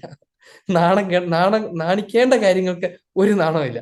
എന്നാൽ വലിയ കാര്യങ്ങൾ ചെയ്തവയെക്കുറിച്ച് പറയുന്ന സമയത്താണ് നാണം ഉണ്ടാകുന്നത്. അതൊരു ഒരു ബലഹീനതയാണ്, അതൊരു പ്രലോഭനമാണ്. സർവോപരി പ്രലോഭനം എന്ന് പറയാൻ കാരണം ആ സംഭാഷണം നമ്മെ പിൻവലിക്കുന്നതാണ്, സംഭാഷണത്തെ പിൻവലിക്കുന്നതാണ്. എളിമയുള്ള ആളുകൾക്കും സ്നേഹമുള്ള ആളുകൾക്കും തിരിച്ചറിവുള്ള ആളുകൾക്കുമാണ് ഈ കാര്യങ്ങളൊക്കെ പറയാൻ പറ്റുക. അപ്പൊ ദൈവത്തോട്, ദൈവത്തിന്റെ മഹത്വത്തെക്കുറിച്ച് എളിമയോടെ സംസാരിക്കുന്നത്, സ്നേഹത്തോടെ സംസാരിക്കുന്നതാണ് ആരാധന. സഭ ഒന്നടങ്കം സംസാരിക്കുന്നത്. അതുകൊണ്ട് പരിശുദ്ധ കുർബാനയിലൊക്കെ ശ്രദ്ധിച്ച് നോക്കിയേ, നമ്മളിങ്ങനെ ഞങ്ങൾ അങ്ങേക്ക് ആരാധനയും സ്തുതിയും പുകഴ്ചയും ഒക്കെ അർപ്പിക്കുന്നു, കാരണം അങ്ങാണ് ഇങ്ങനെ ചെയ്തത്, അങ്ങ് ഇതാണ് ഞങ്ങൾക്ക് തന്നിരിക്കുന്ന ദൈവമേ ഈ അവർണ്ണനീയമായ ദാനത്തിന് അങ്ങേക്ക് സ്തുതി എന്നൊക്കെ പറഞ്ഞ് നമ്മൾ ദൈവത്തോട് സംസാരിക്കുന്നതാണത്. അപ്പൊ ദൈവം ഇത് കേട്ടിട്ട് എന്നാ ശരിയെന്ന് പറഞ്ഞ് ഇരിക്കുകയല്ല. ദൈവം വലിയ വാത്സല്യത്തോടെ, സ്നേഹത്തോടെ നമ്മോട് പ്രത്യുത്തിരിക്കുകയും ചെയ്യുന്നുണ്ട്. ഒത്തിരിക്കുന്നു. ഒരു കൊച്ചി എന്ന അമ്മയോട്, ഒരു ചെറിയൊരു കൊച്ചാന്ന് വിചാരിച്ചു, ഒരു കുഞ്ഞു കൊച്ചി എന്നിട്ട് അമ്മയോട് പറയാണ്, അമ്മ ഇന്ന് അമ്മ ഉണ്ടാക്കി തന്ന ഫുഡൊക്കെ ഭയങ്കര സൂപ്പർ ആയിരുന്നു കേട്ടോ എന്ന് പറയുമ്പോൾ അമ്മ എന്നാ പറയാ? അതൊക്കെ എനിക്കറിയാം, പോടാ എന്നാണ് പറയുന്നത്. അല്ല, ആ നിനക്ക് വേണ്ടിയല്ലേ ഞാനിതൊക്കെ ഉണ്ടാക്കി തന്നെ പറഞ്ഞ് കെട്ടിപ്പിടിക്കുക സ്നേഹിക്കുകയൊക്കെ ചെയ്തില്ലേ? സമാനമായി ദൈവം നമ്മളോട് ചുമ്മാ അടിമയോട് എന്ന പോലെ അല്ല പെരുമാറുന്നത്, മക്കളോട് എന്നതുപോലെയാണ്. ഒരു മക്കളോട് സംസാരിക്കുന്നത് പോലെ, തൻ്റെ സ്നേഹഭാജനത്തോട് സംസാരിക്കുന്നത് പോലെ, തൻ്റെ അവയവത്തെ പരിഗണിക്കുന്നത് പോലെയാണ് ദൈവം നമ്മെ പരിഗണിക്കുന്നത്. അതുകൊണ്ട് ദൈവാരാധനയിൽ ഏർപ്പെടാനായിട്ട് ലജ്ജിക്കേണ്ട കാര്യമൊന്നുമില്ല, മടിക്കേണ്ട കാര്യമൊന്നുമില്ല എന്നാണ് ഈ പറഞ്ഞു വന്നത്. അതുകൊണ്ട് ദൈവത്തിന് ആരാധന സമർപ്പിക്കുക എന്നത് കൂദാശയുടെ ഭാഗമാണ്. കൂദാശയിൽ നമ്മൾ ദൈവത്തോട് സംസാരിക്കുകയാണ്. ഔദ്യോഗികമായി സംസാരിക്കുകയാണ്. ദൈവം നമ്മളോട് സംസാരിക്കും. ഇനി നാലാമത്തെ എന്താണ്? ഇവ അടയാളങ്ങളാകയാൽ അവ പ്രബോധനത്തിനും ഉപയുക്തമാണ്. നാലാമത്തെ കാര്യം, അവ അടയാളങ്ങളായതുകൊണ്ട് അവ പ്രബോധനത്തിന് ഉപയുക്തമാണ്. എല്ലാ കൂദാശകൾക്കകത്തും സത്യവിശ്വാസ പ്രബോധനം, നമ്മുടെ ഈ പ്രസംഗം എന്നൊക്കെ നമ്മൾ പറയും, സത്യവിശ്വാസ പ്രബോധനം ഉൾച്ചേർന്നിട്ടുണ്ട്. എല്ലാ കൂദാശ ചെയ്യാത്തതുകൊണ്ട് എല്ലാ അച്ഛന്മാര് ഏത് കൂദാശ പരിക്രമം ചെയ്യുമ്പോഴും ചെയ്യാൻ ബാധ്യസ്ഥരാണ്. പലപ്പോഴും അച്ഛന്മാര് പലപ്പോഴും കുർബാനയില് അതുപോലെ മാമോസയിൽ ചെയ്യാറുണ്ട്, കുമ്പസാരത്തിൽ ഉറപ്പായിട്ടും അത് ചെയ്യാറുണ്ട്, തിരുപ്പട്ടത്തിനകത്തൊക്കെ ചെയ്യാറുണ്ട്, അങ്ങനെയൊക്കെ. പക്ഷെ രോഗിലേപനത്തിനകത്ത് പ്രബോധനം നടത്തുന്നത് അപൂർവമായിട്ടാണ് കാണാറുള്ളത്. അത് ചെയ്യേണ്ടതാണ്. എല്ലാ കൂദാശകൾക്കകത്തും പ്രബോധനമുണ്ട്, പഠിപ്പിക്കൽ നടക്കേണ്ടതുണ്ട്. അപ്പൊ പഠിപ്പിക്കുക എന്നുള്ള പറയുന്നതും ഈ കൂദാശകളുടെ സ്വഭാവമാണ്, കൂദാശയുടെ ഫലമാണ്. ഇനി അടുത്ത കാര്യം എന്താണെന്നറിയാമോ? അടുത്ത കാര്യം, വിശ്വാസം അവയ്ക്ക് മുന്നുപാധി മാത്രമല്ല, വാക്കുകൾ കൊണ്ടും വസ്തുക്കൾ കൊണ്ടും അതിനെ പരിപോഷിപ്പിക്കുകയും ശക്തിപ്പെടുത്തുകയും പ്രകടമാക്കുകയും ചെയ്യും. അഞ്ചാമത്തെ കാര്യം, വിശ്വാസവുമായി കൂദാശകൾക്ക് ആരാധനക്രമത്തിൽ ബന്ധമുണ്ട് എന്നാണ്. വിശ്വാസവുമായി ബന്ധമുണ്ട്. നമുക്ക് ഇന്നത് മുഴുവൻ പറഞ്ഞ് പൂർത്തീകരിക്കാൻ പറ്റത്തില്ല. നമ്മൾ അടുത്ത ക്ലാസ്സിലായിരിക്കും ആ വിഷയത്തെക്കുറിച്ച്, ലെക്സ് ഒറാന്തി ലെക്സ് ക്രദേന്തി എന്ന വിഷയം നമ്മൾ അടുത്ത ക്ലാസ്സിൽ പറയും. അതിലെ ഒരു ആമുഖമാണ് ഇപ്പൊ പറഞ്ഞുകൊണ്ടിരിക്കുന്നത്. ഇതാണ് ഈ വിശ്വാസത്തിന് ആരാധനക്രമമായിട്ട് ബന്ധമുണ്ട്. നമ്മൾ പലപ്പോഴും വിചാരിക്കാറുള്ള എന്താണ്, വിശ്വാസം ഉള്ളവരാണ് കൂദാശയ്ക്ക് പോകുന്നത്, അല്ലെ, കൂദാശകൾ സ്വീകരിക്കാൻ പോകുന്നത് വിശ്വാസികളാണ്. തിരിച്ചുകൊണ്ട്, അതായത് കൂദാശകളിൽ പങ്കെടുക്കുന്നത് വഴിയാണ് ഒരാൾക്ക് വിശ്വാസം ഉണ്ടാകുന്നത്. വിശ്വാസം വെറുതെ ഉണ്ടാവില്ല. വിശ്വാസം കൗദാശിക ജീവിതത്തിലൂടെ ഉണ്ടാകുന്നു. നമ്മൾ ചില പറയല്ലേ, അവന് വിശ്വാസം ഇല്ലാത്ത പള്ളി പോകുന്നില്ല, പിള്ളേർ പള്ളി പോകുന്നില്ല, അവർക്ക് വിശ്വാസമൊന്നുമില്ല. തിരിച്ചാണ്, കുഞ്ഞുങ്ങളെ ദേവാലയത്തിൽ കൊണ്ടുപോവുകയും കൂദാശകളിൽ നിരന്തരം പങ്കുചേർക്കുകയും ചെയ്യുന്നത് വഴി വിശ്വാസം ഉണ്ടാകും. വിശ്വാസം കൂദാശകളുടെ ദാനമാണ്, കൂദാശയുടെ ഫലമാണ് വിശ്വാസം. രണ്ടും വേണം. വിശ്വാസം കുറച്ചെങ്കിലും ഉള്ളപ്പോഴാണ് നമുക്ക് പോകാൻ തോന്നുള്ളൂ.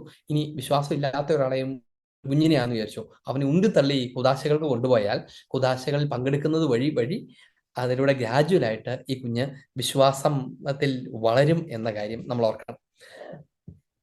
ഇത്രയും പറഞ്ഞുകൊണ്ട് ഓക്കെ, 5 മിനിറ്റോടെ ഉള്ളതുകൊണ്ട് നമുക്ക് ആ വിഷയം കൂടി പറഞ്ഞു തീർക്കാം. 5 മിനിറ്റോടെ കാര്യം, അല്ലെങ്കിൽ അത് അതുകൊണ്ട് സിരസ പഠിപ്പിക്കുകയാണ്.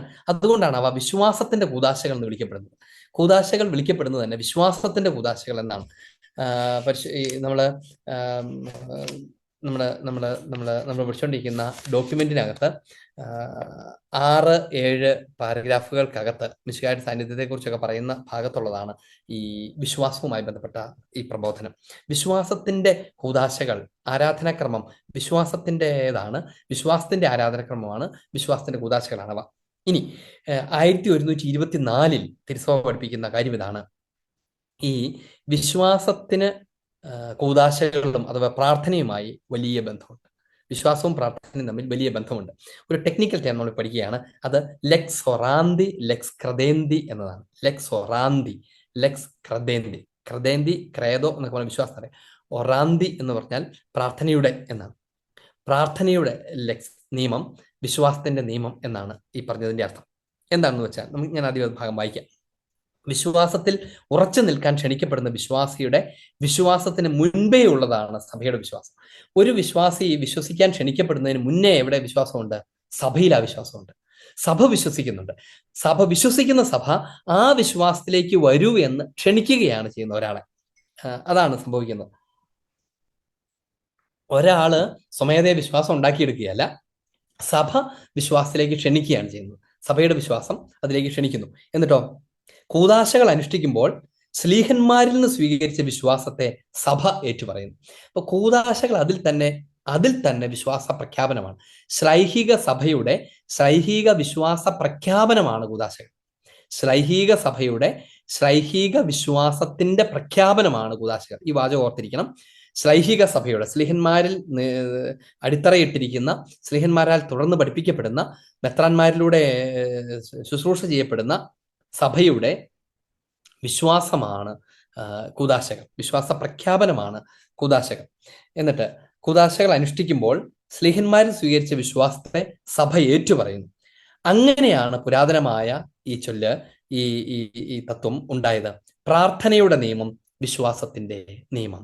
പ്രാർത്ഥനയുടെ നിയമം വിശ്വാസത്തിന്റെ നിയമം. എന്താണോ നീ പ്രാർത്ഥിക്കുന്നത് അതാണ് വിശ്വാസത്തിന്റെ നിയമം. പ്രാർത്ഥനയുടെ നിയമമാണ് വിശ്വാസത്തിന്റെ നിയമം എന്ന് വെച്ച് കഴിഞ്ഞാൽ ആദിമ സഭയുടെ പ്രാർത്ഥനകൾക്കകത്ത് തന്നെ അവരുടെ വിശ്വാസമുണ്ട്. ലിറ്റേർജി സത്യത്തിൽ കാറ്റഗറ്റിക്കലാണ്. ഇതാണ് ഈ പറഞ്ഞ കാര്യം. ലിറ്റേർജി കാറ്റഗറ്റിക്കലാണ്. യഥാർത്ഥത്തിൽ ഈ കാറ്റഗിസം എവിടെയാണ് നടക്കുന്നത്, കാറ്റഗിസം എവിടെയാണ് നടക്കുന്നത് ചോദിച്ചാൽ നമ്മൾ പിള്ളേരോട് ചോദിച്ചാൽ, ആളുകളോട് ചോദിച്ചാൽ അവർ പറയും കുർബാന കഴിഞ്ഞിട്ട് ഓഡിറ്റോറിയത്തിലാണ് കാറ്റഗിസം നടക്കുന്നത് എന്നൊക്കെ പറയും. കാറ്റഗിസിസ് നടക്കുന്നത് ആരാധനാക്രമത്തിനകത്താണ്. ആരാധന, പ്രത്യേകിച്ച് പൗരസ്ത്യ പാരമ്പര്യത്തിൽ ആരാധനാക്രമം അത് കാറ്റഗിസത്തിന്റെ, വിശ്വാസത്തിന്റെയും വിശ്വാസ പരിശീലനത്തിന്റെയും പ്രധാനപ്പെട്ട ഉറവിടമായി കണക്കാക്കപ്പെടും. ഏറ്റവും പ്രധാനപ്പെട്ട ഉറവിടമായി ആരാധനാക്രമത്തെയാണ്, പ്രത്യേകിച്ച് പൗരസ്ത്യ സഭകൾ, എല്ലാ സഭകളും അങ്ങനെ തന്നെയാണ്, പാശ്ചാത്യ സഭയും അങ്ങനെ തന്നെയാണ്. എന്നാൽ കൂടുതൽ അതിനെക്കുറിച്ച് സംസാരിക്കുന്നത് പൗരസ്ത്യ സഭകളെ സംബന്ധിച്ച് ആരാധനാക്രമം അതൊരു പ്രാർത്ഥനാ കാര്യം എന്നതിനേക്കാളും പ്രബോധനപരമെന്നും വിശ്വാസ പരിശീലനപരമെന്നും ബോധ്യപ്പെടും. അതുകൊണ്ട് എപ്പോഴും ഈ ആരാധനാക്രമത്തിലൂടെയാണ് വിശ്വാസം വളരുന്നത്. ആരാധനാക്രമം നന്നായി പരികർമ്മം ചെയ്യുന്ന ഇടങ്ങളിൽ വിശ്വാസം ശക്തമായിരിക്കും. നമ്മുടെ നാട്ടിൽ തന്നെ നോക്കിയോ, ആരാധനാക്രമത്തിൽ വിട്ടുവീഴ്ച വരുത്താതെ ആരാധനാക്രമം അനുഷ്ഠിക്കുന്ന പള്ളികളിൽ, രൂപതകളിൽ, സമൂഹങ്ങളിൽ വിശ്വാസം ശക്തമായിരിക്കും. അല്ലാത്തയിടത്ത് വിശ്വാസം ക്രൈസിസ് ഉണ്ടാവും. അത് മറ്റു ചോട്ട കാര്യങ്ങളുടെ പുറകെ നടക്കും. ചിലപ്പോൾ വൈകാരികമായി മാറും. വൈകാരികമായി വിശ്വാസത്തെ അവതരിപ്പിക്കുന്ന ട്രെൻഡൊക്കെ ഇന്നത്തെ കാലത്ത് ഭയങ്കര ശക്തമാണ് എന്ന് നമുക്കറിയാം. അതിന്റെ ഡെപ്ത് നഷ്ടപ്പെടുമ്പോഴാണ്.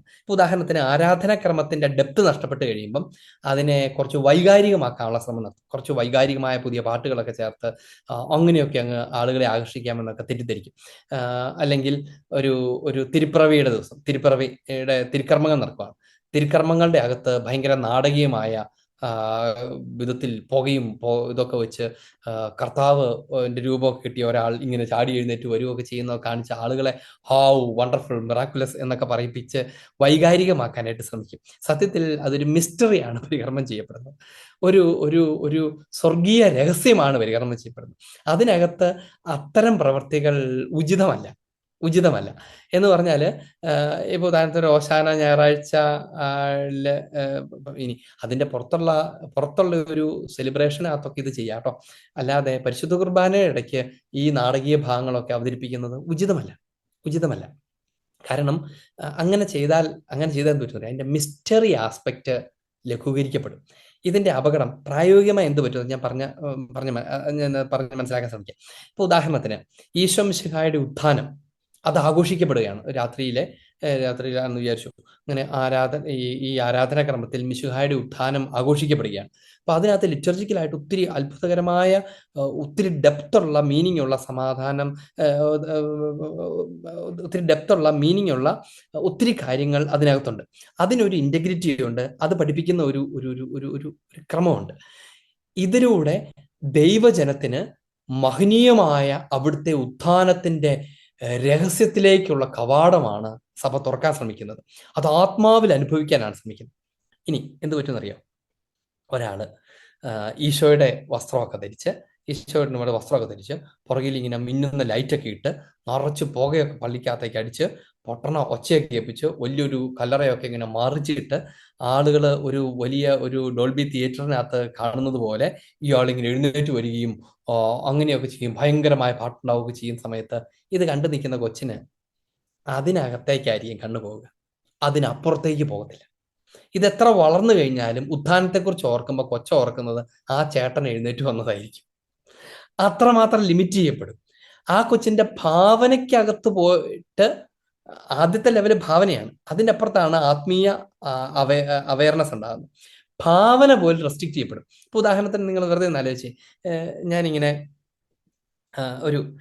എൻ്റെ കയ്യിലൊരു ഭയങ്കര രസമുള്ള ഒരു ഫാനിന്റെ റിമോട്ടുണ്ട്. അതിന് ഭയങ്കര കളറുള്ള സ്വിച്ചുകളുണ്ട്. അത് ഭയങ്കര ക്യൂട്ടായിട്ടാണ് ഇരിക്കുന്നത് എന്നൊക്കെ ഇപ്പം ഞാൻ പറഞ്ഞു. നിങ്ങളുടെ മനസ്സിൽ നല്ല ഭാവന ഉണ്ടായില്ലേ? ഞാനിതിങ്ങനെ എടുത്തു കാണിച്ചാലോ, ഇതാണോ എന്ന് നിങ്ങൾ പറയും അല്ലേ? അതിന്റെ ഭാവന തീർന്നു, അത്ര വരെ ഉള്ളൂ. ഇത് കാണിച്ചിട്ട് പറഞ്ഞാൽ അത് അത്രേ ഉള്ളൂ. പക്ഷെ മറുവശത്താണെങ്കിലോ ഒരാളുടെ ഭാവനയിൽ തന്നെ അത് കൂടെ വികസിച്ചതായിരിക്കുന്നത്. ഇനി ആ ഭാവനയുടെ അടുത്ത ഘട്ടമാണ് ആത്മീയ അനുഭവത്തിലേക്ക് നയിക്കും. ഇതെല്ലാം കൂടി നമ്മൾ ഇങ്ങനത്തെ ഡ്രാമ കാണിച്ച് ബ്ലോക്ക് ചെയ്യും. നമ്മൾ വിചാരിക്കുന്ന വൈകാരിക അനുഭൂതി കൊടുക്കുക എന്നുള്ളതാണ്. നോ, അതിനപ്പുറത്തുള്ള ഒരു രഹസ്യത്തെയാണ് നമ്മൾ പരികർമ്മം ചെയ്യുന്നത് എന്ന് നമ്മളെല്ലാവരും ഓർക്കണം. അതുകൊണ്ടാണ് ഈ ആരാധനാക്രമത്തെ അതുമായിട്ട് ബന്ധപ്പെട്ട കാര്യത്തെയൊക്കെ അതിന്റെ ചിതമായ വിധത്തിൽ, അത് അർഹിക്കുന്ന വിധത്തിലും അത് അർഹിക്കുന്ന പ്രാധാന്യത്തിലുമാണ് നമ്മൾ, അതിന്റെ ക്രമത്തിലുമാണ്, അതിന്റെ ഡിഗ്നിറ്റിയിലാണ്, അതിന്റെ സ്വർഗീയ ഭാവത്തിലാണ് നമ്മൾ അതിനെ പരികർമ്മം ചെയ്യേണ്ടത്. അല്ലാതെ നമ്മൾ അതിനെ ടു ഏർത്തിലാക്കി അതിനെ അവതരിപ്പിച്ച് അവസാനിപ്പിക്കരുത് എന്നാണ് പറയാൻ ഉദ്ദേശിച്ചത്. കാരണം ഇത് ഒരു വിശ്വാസത്തിന്റെ പ്രബോധനത്തിന്റെ നിയമമാണ്. വിശ്വാസത്തിന്റെ പ്രബോധനം അതിനെ തീർത്തും വൈകാരികമായ ഒരു സംഭവമാക്കി അതിനെ തീർക്കരുത്. ഇതിന്റെ കൂടുതൽ ഓർക്കേണ്ട ഒരു കാര്യമാണ്, നിങ്ങൾ ശ്രദ്ധിച്ചിട്ടുണ്ടാവുമായിരിക്കും, ഈ പീഡാനുഭവ വെള്ളിയാഴ്ച തിരുസഭ 2 കാര്യങ്ങൾ കൊടുത്തിട്ടുണ്ട്. ഒന്ന്, പീഡാനുഭവ നാടകീയ വിവരണമാണ്. അപ്പോൾ ഓരോരുത്തരായിട്ട് നാടകീയമായിട്ട് ജനം ആക്രോശിച്ചു എന്ന് പറയുമ്പോൾ വേറെ ആൾക്കാർ ഇതിനെ ആക്രോശിച്ച് എന്താന്ന് പറയുന്നത് ഇങ്ങനെ നാടകീയമായിട്ട്. പക്ഷെ ആ ടെക്സ്റ്റിനകത്ത് നിങ്ങളൊരു കാര്യം കാണും, ആദ്യം കൊടുത്തേക്കുന്നത് സുവിശേഷ വായനയാണ്. അല്ലെങ്കിൽ എന്ന് പറഞ്ഞിട്ടാണ് പണ്ട് മുതലേ ഇടക്കാലത്ത് നമ്മുടെ ഇടയ്ക്ക് കയറി വന്ന ഒരു കാര്യമാണത്, അതിനെ നിലനിർത്തിയിരിക്കുന്നത്. എന്തുകൊണ്ടാണെന്നറിയാമോ? അന്നത്തെ ദിവസത്തിന്റെ പ്രത്യേകത എന്താണെന്നറിയാമോ? ആണ്ടുവട്ടത്തിൽ ഏറ്റവും സുദീർഘമായി വചനം പ്രഘോഷിക്കപ്പെടുന്ന ദിവസമാണ് ഈശോയുടെ മരണത്തിന്റെ ദിവസം. ഈശോയുടെ മരണത്തിലാണ് ലോകം അവിടുത്തെ തിരിച്ചറിയുന്നത്. വിജാതീന ശതാധിപൻ ഇവൻ യഥാർത്ഥത്തിൽ ദൈവപുത്രനായിരുന്നു പറഞ്ഞ സമയമാണത്. ഈശോയുടെ വാചാലമായ സുവിശേഷ പ്രഘോഷണം മൗനമായി ശക്തമായി നടക്കുന്ന ദിവസമാണത്. എന്ന് വെച്ചാൽ ഈശോ 3 വർഷക്കാലം നടത്തിയ വചനപ്രഘോഷണത്തിന്റെ ഏറ്റവും ശബ്ദമുഖരിതമായ പ്രഘോഷണമായിരുന്നു ആ കുരിശിലെ നിശബ്ദത, മരണം. ആ സമയത്താണ് ഏറ്റവും ശക്തമായി അർത്ഥഗർഭമായി സുവിശേഷം പ്രഘോഷിക്കപ്പെടുന്നത്. അതുകൊണ്ട് ആണ്ടുവട്ടത്തിൽ ഏറ്റവും സുദീർഘമായ സുവിശേഷ വായന നൽകിയിരിക്കുന്ന ദിവസമാണ്. സത്യത്തിൽ അതാണ് വായിക്കപ്പെടേണ്ടത്. ഇനി വല്ലപ്പോഴും ഒക്കെ ഇതിങ്ങനെ നൽകിയിരിക്കുന്നത് കൊണ്ട് വേണമെങ്കിൽ ഒരു 4 പ്രാവശ്യം കഴിയുമ്പോൾ 5ാമത്തെ വർഷം പറഞ്ഞ് അങ്ങനെ ചെയ്യുന്നവർക്ക് കുഴപ്പമൊന്നുമില്ല. അനുവദിച്ചിരിക്കുന്നവർത്തോളം കാലം നമുക്കത് ചെയ്യാം. പക്ഷേ അതിന്റെ സ്പിരിറ്റ് എന്താണെന്നറിയാമോ? സുവിശേഷത്തെ അങ്ങനെ വായിക്കുക എന്നുള്ളതാണ്. അത് ദൈവനിവേശിത ഗ്രന്ഥത്തെ പരിശുദ്ധ റൂഹ എഴുതിപ്പിച്ച വിധത്തിൽ അതിനെ അറിയിക്കുക, പ്രഘോഷിക്കുക എന്നുള്ളതാണ്. അതിനൊരു നാടകമാക്കി തീർക്കുമ്പം അത് കുറച്ച് വൈകാരികമാണ്, നമുക്കൊക്കെ ഓർത്തിരിക്കാൻ രസമൊക്കെ ഉണ്ട്, അതിൻ്റെതായ ചെറിയ നന്മകളൊക്കെ ഉണ്ട്, ഞാൻ തള്ളിക്കളയുന്നൊന്നുമില്ല. പക്ഷേ കൂടുതൽ ആരാധനാക്രമപരമായി ഉചിതമായിരിക്കുന്നു എന്ന് പറയുന്നത് കാരണം ഇതിനകത്ത് കാറ്റഗറ്റിക്കലാണുള്ളത്. എന്നാൽ ഇത് നമുക്ക് പുറത്ത് വേണ സമയത്ത് ചെയ്യാം, അങ്ങനെ ചെയ്യുന്നതിന് കുഴപ്പമില്ല. ഇപ്പോൾ ഒരു പീഡാനുഭവ പ്രദക്ഷിണം നടത്തുന്നതിനകത്ത് നമുക്കിതൊക്കെ ചെയ്യാം. അതിനെ ടാബ്ലോകളൊക്കെ അവതരിപ്പിക്കുകയും ഒക്കെ ചെയ്തുകൊണ്ട് നമുക്ക് കൊണ്ടുപോവുകയൊക്കെ ചെയ്യുന്നതിന് കുഴപ്പമൊന്നുമില്ല. അപ്പോൾ അവർക്ക് പാർട്ടിസിപ്പേഷൻ ഒക്കെ ഉണ്ടാവുന്നു, അവരതിനെ അനുഭവിക്കുകയൊക്കെ ചെയ്യും. അതുകൊണ്ട് പറഞ്ഞു വന്ന കാര്യം ഇത് കാറ്റഗറ്റിക്കലാണ് എന്നാണ്. കാറ്റഗറ്റിക്കലാണ് എന്നാണ്. എന്ത് വായിച്ച് അവസാനിപ്പിക്കാം. അങ്ങനെയാണ് പുരാതന വയസ്സിലുണ്ടായത്. പ്രാർത്ഥനയുടെ നിയമം വിശ്വാസത്തിന്റെ നിയമത്തെ സ്ഥാപിക്കുന്നു. വിശ്വാസത്തെ എങ്ങനെയാണ് വിശ്വസിക്കേണ്ടത്, എന്താണ് വിശ്വസിക്കേണ്ടത് എന്ന് പ്രാർത്ഥനയുടെ നിയമം സ്ഥാപിക്കുന്നു. കാരണം എന്താണെന്നറിയാമോ? ആദിമ സഭ ഒരു ആരാധനാ സഭയായിട്ടാണ് വളർന്നു വന്നത്. അവരിൽ പരിശുദ്ധാത്മാവ് നൽകിയ സൈഹിക സഭ സ്വീകരിച്ച് കൈമാറിയ അനുഭവങ്ങളാണ് പ്രാർത്ഥനയായിട്ട് മാറിയത്. അവരുടെ വിശ്വാസമാണ് പ്രാർത്ഥനയായിരുന്നത്. അതുകൊണ്ട് അവരുടെ പ്രാർത്ഥനയ്ക്കകത്ത് അവരുടെ വിശ്വാസമുണ്ട്. ഉദാഹരണത്തിന് പിതാവിന്റെയും പുത്രന്റെയും പരിശുദ്ധ റൂഹായുടെയും നാമത്തിൽ നിന്ന് ചെല്ലുമ്പോൾ ദൈവം ത്രിത്വമാണെന്നുള്ള വിശ്വാസ പ്രഖ്യാപനമുണ്ട്. ഓരോ പ്രാർത്ഥനാ ഭാഗത്തിനകത്തും അതൊരു ക്രേദോയാണ്, വിശ്വാസ പ്രമാണമാണ്. ഇനി സഭ പ്രാർത്ഥിക്കുന്നത് പോലെ വിശ്വസിക്കുന്നു എന്നാണ് തിരുസഭ പഠിപ്പിക്കുന്നത്. സഭ പ്രാർത്ഥിക്കുന്നത് പോലെ വിശ്വസിക്കുന്നു. ഇതൊന്ന് മനസ്സിൽ പറഞ്ഞു നോക്കിക്കേ. സഭ എന്താണ് ചെയ്യുന്നത്? തിരുസഭ പ്രാർത്ഥിക്കുന്നത് പോലെ വിശ്വസിക്കുന്നു. എങ്ങനെ പ്രാർത്ഥിക്കുന്നു അങ്ങനെ വിശ്വസിക്കുന്നു. എന്ത് പ്രാർത്ഥിക്കുന്നു അത് വിശ്വസിക്കുന്നു. അതുകൊണ്ടാണ് തിരുസഭ പ്രാർത്ഥിക്കുന്നത് പോലെ വിശ്വസിക്കുന്നു എന്ന് തിരുസഭ പഠിപ്പിക്കുന്നത്. വിശുദ്ധവും സജീവവുമായ പാരമ്പര്യത്തിന്റെ അടിസ്ഥാനപരമായ ഘടകമാണ് ആരാധനാക്രമം. അതായത് വിശുദ്ധവും സജീവവുമായ പാരമ്പര്യം, ലിവിങ് ട്രഡീഷൻ, അതിൻ്റെ അടിസ്ഥാനപരമായ ഘടകമാണ് ആരാധനാക്രമം. ട്രഡീഷന്റെ, വിശുദ്ധ പാരമ്പര്യത്തിന്റെ അടിത്തറ ആരാധനാക്രമമാണ്. നോക്കിക്കേ, ഇപ്പൊ എന്തെല്ലാം കാര്യങ്ങളുടെ അടിത്തറയാണ് ആരാധനാക്രമം എന്ന് ആലോചിച്ച് നോക്കിയേ. വിശ്വാസ പ്രബോധനത്തിന്റെ, വിശുദ്ധ പാരമ്പര്യത്തിന്, അങ്ങനെ തുടങ്ങി എന്തെല്ലാം കാര്യങ്ങളെക്കുറിച്ചാണ് ഇതൊക്കെ പറഞ്ഞു വന്നത് ആരാധനാക്രമം എന്തുമാത്രം ശ്രേഷ്ഠമാണ്, പ്രധാനപ്പെട്ടതാണ് എന്നതിനെ കുറിച്ചാണ്. അടുത്ത ക്ലാസ്സിൽ നമ്മൾ അത് ഇതിന് ചില ഇംപ്ലിക്കേഷൻസിനെ കുറിച്ച് പറയും. അതുകൊണ്ട് നമ്മൾ എന്ത് ചെയ്യണം, എന്ത് ചെയ്തുകൂടാ എന്നതിനെക്കുറിച്ചാണ് നമ്മൾ അടുത്ത ക്ലാസ്സിൽ പറയാൻ പോകുന്നത്. നമുക്ക് ചോദ്യോത്തരങ്ങളിലേക്ക് പ്രവേശിക്കാം. ഹായ് അച്ഛാ, ഈശോമിശിഹായ്ക്ക് സ്തുതിയായിരിക്കട്ടെ. ഓക്കെ അച്ഛാ, എനിക്ക് തോന്നുന്നത് ഏറ്റവും ഞാൻ എപ്പോഴും ചിന്തിക്കുകയായിരുന്നു, ഈശോയെ എങ്ങനെയാണ് ഈ വിശുദ്ധി പ്രാപിക്കേണ്ടത്. കാരണം പലപ്പോഴും എല്ലാ കാര്യങ്ങളിലും നമ്മൾ ഓൾമോസ്റ്റ് നമ്മൾ വീട്ടിക്കൊണ്ടെങ്കിലും ഈ വിശുദ്ധി എന്ന് നമ്മൾ പറയുമ്പോഴേക്കും അത് ഒത്തിരി ഹാർഡായിട്ട് എനിക്ക് പലപ്പോഴും തോന്നിയിട്ടുണ്ട് അച്ഛാ, നമ്മുടെ ആത്മീയ ജീവിതത്തില്.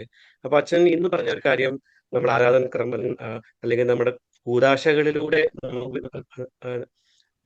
പിന്നെ നമുക്ക് വിശുദ്ധി പ്രാപിക്കാൻ പറ്റുമെന്ന് പറഞ്ഞു. അപ്പൊ അതെനിക്ക് വലിയൊരു പിന്നെ ഇത് തന്നെയായിരുന്നു. പിന്നെ ഇതിന് പിന്നിൽ പറഞ്ഞിട്ടുണ്ട്, ഇതിന് പിന്നെ നമ്മള്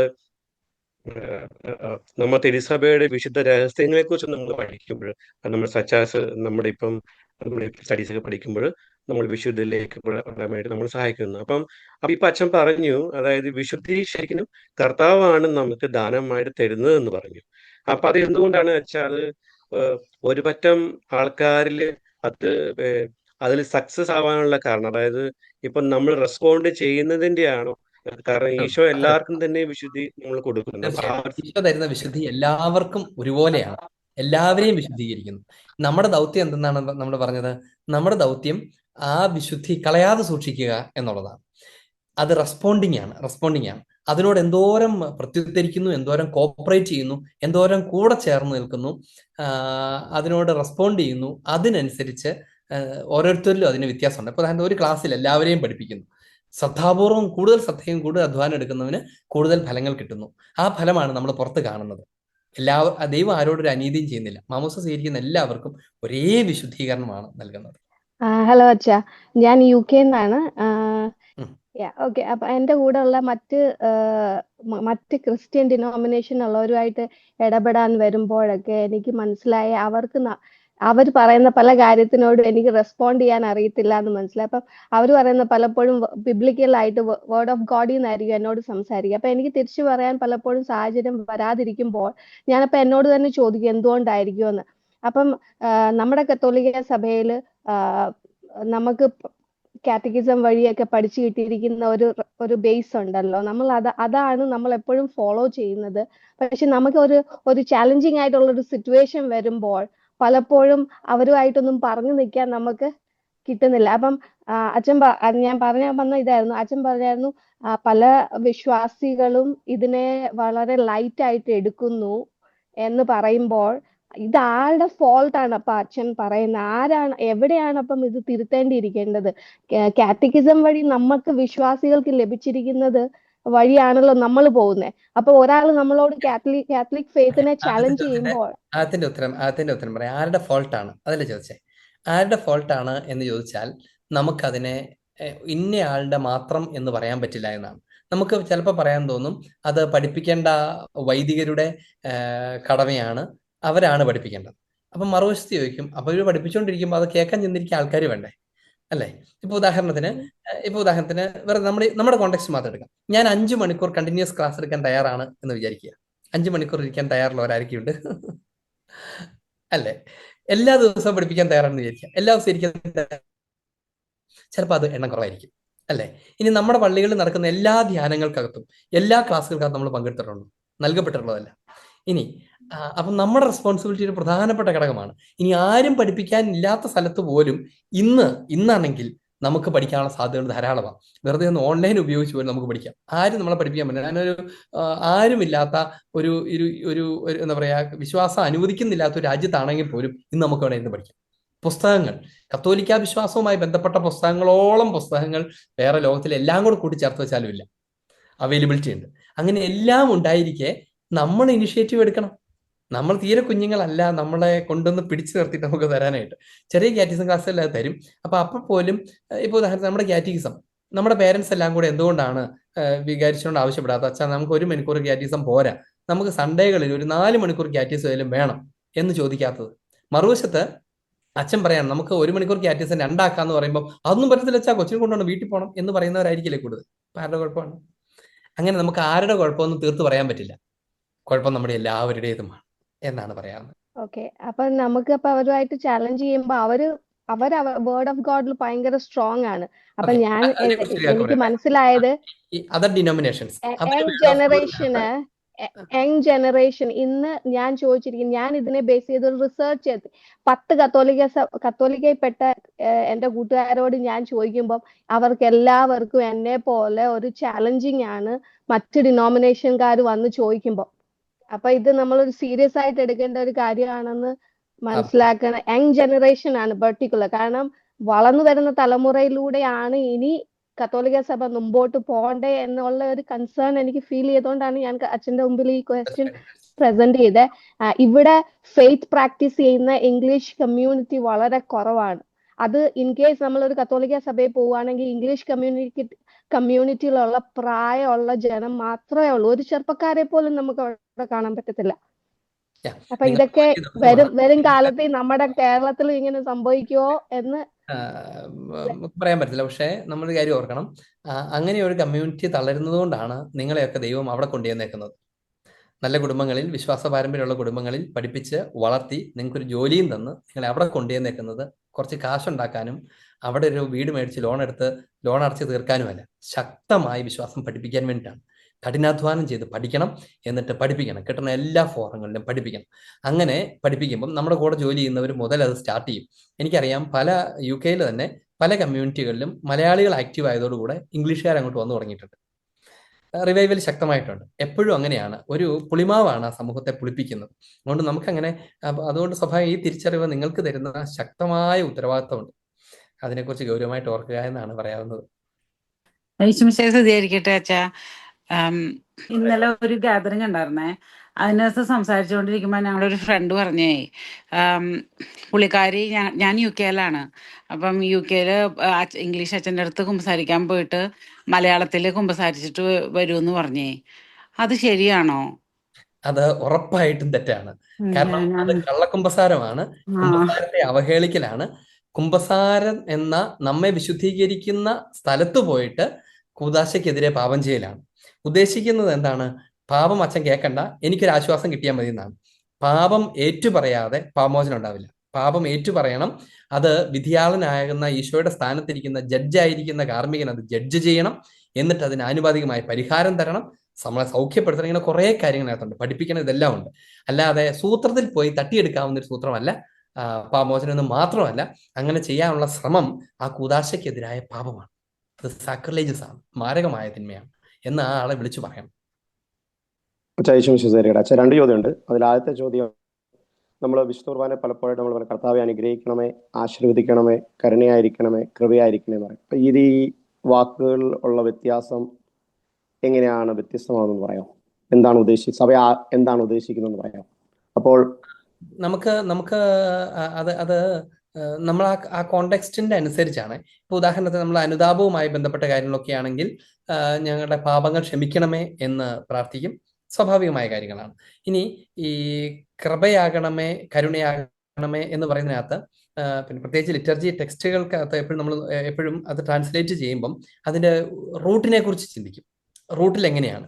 അപ്പം റൂട്ടിൽ പരമ്പരാഗതമായി ഇപ്പൊ പൗരസ്ത്യ സഭയുടെ സഭയുടെ ആ കാര്യത്തെ കരുണയാകണമേ എന്നാണ് പ്രാർത്ഥിക്കുന്നത്. കർത്താവ് ഞങ്ങളുടെ പ്രാർത്ഥന കേൾക്കണമേ എന്ന് കാർസോസയ്യാത്തുന്നതിനേക്കാൾ കർത്താവ് ഞങ്ങളുടെ മേൽ കരുണയാകണമേ എന്ന് പ്രാർത്ഥിക്കുന്ന ഒരു പാരമ്പര്യം ഉണ്ടായിരുന്നു. അപ്പൊ അങ്ങനത്തെ പാരമ്പര്യങ്ങളെ റീസ്റ്റേറ്റ് ചെയ്യുന്നു. സ്വാഭാവികമായും ആരാധനക്രമത്തിനകത്ത് ഉൾച്ചേർന്നിരിക്കുന്ന അതിൻ്റെ ഒരു പരിശുദ്ധാത്മാവിനാൽ നിയന്ത്രിക്കപ്പെട്ട ഒരു പാരമ്പര്യത്തിന്റെ സ്വഭാവം ഈ പദങ്ങളുടെ ഉപയോഗത്തിനുണ്ട്.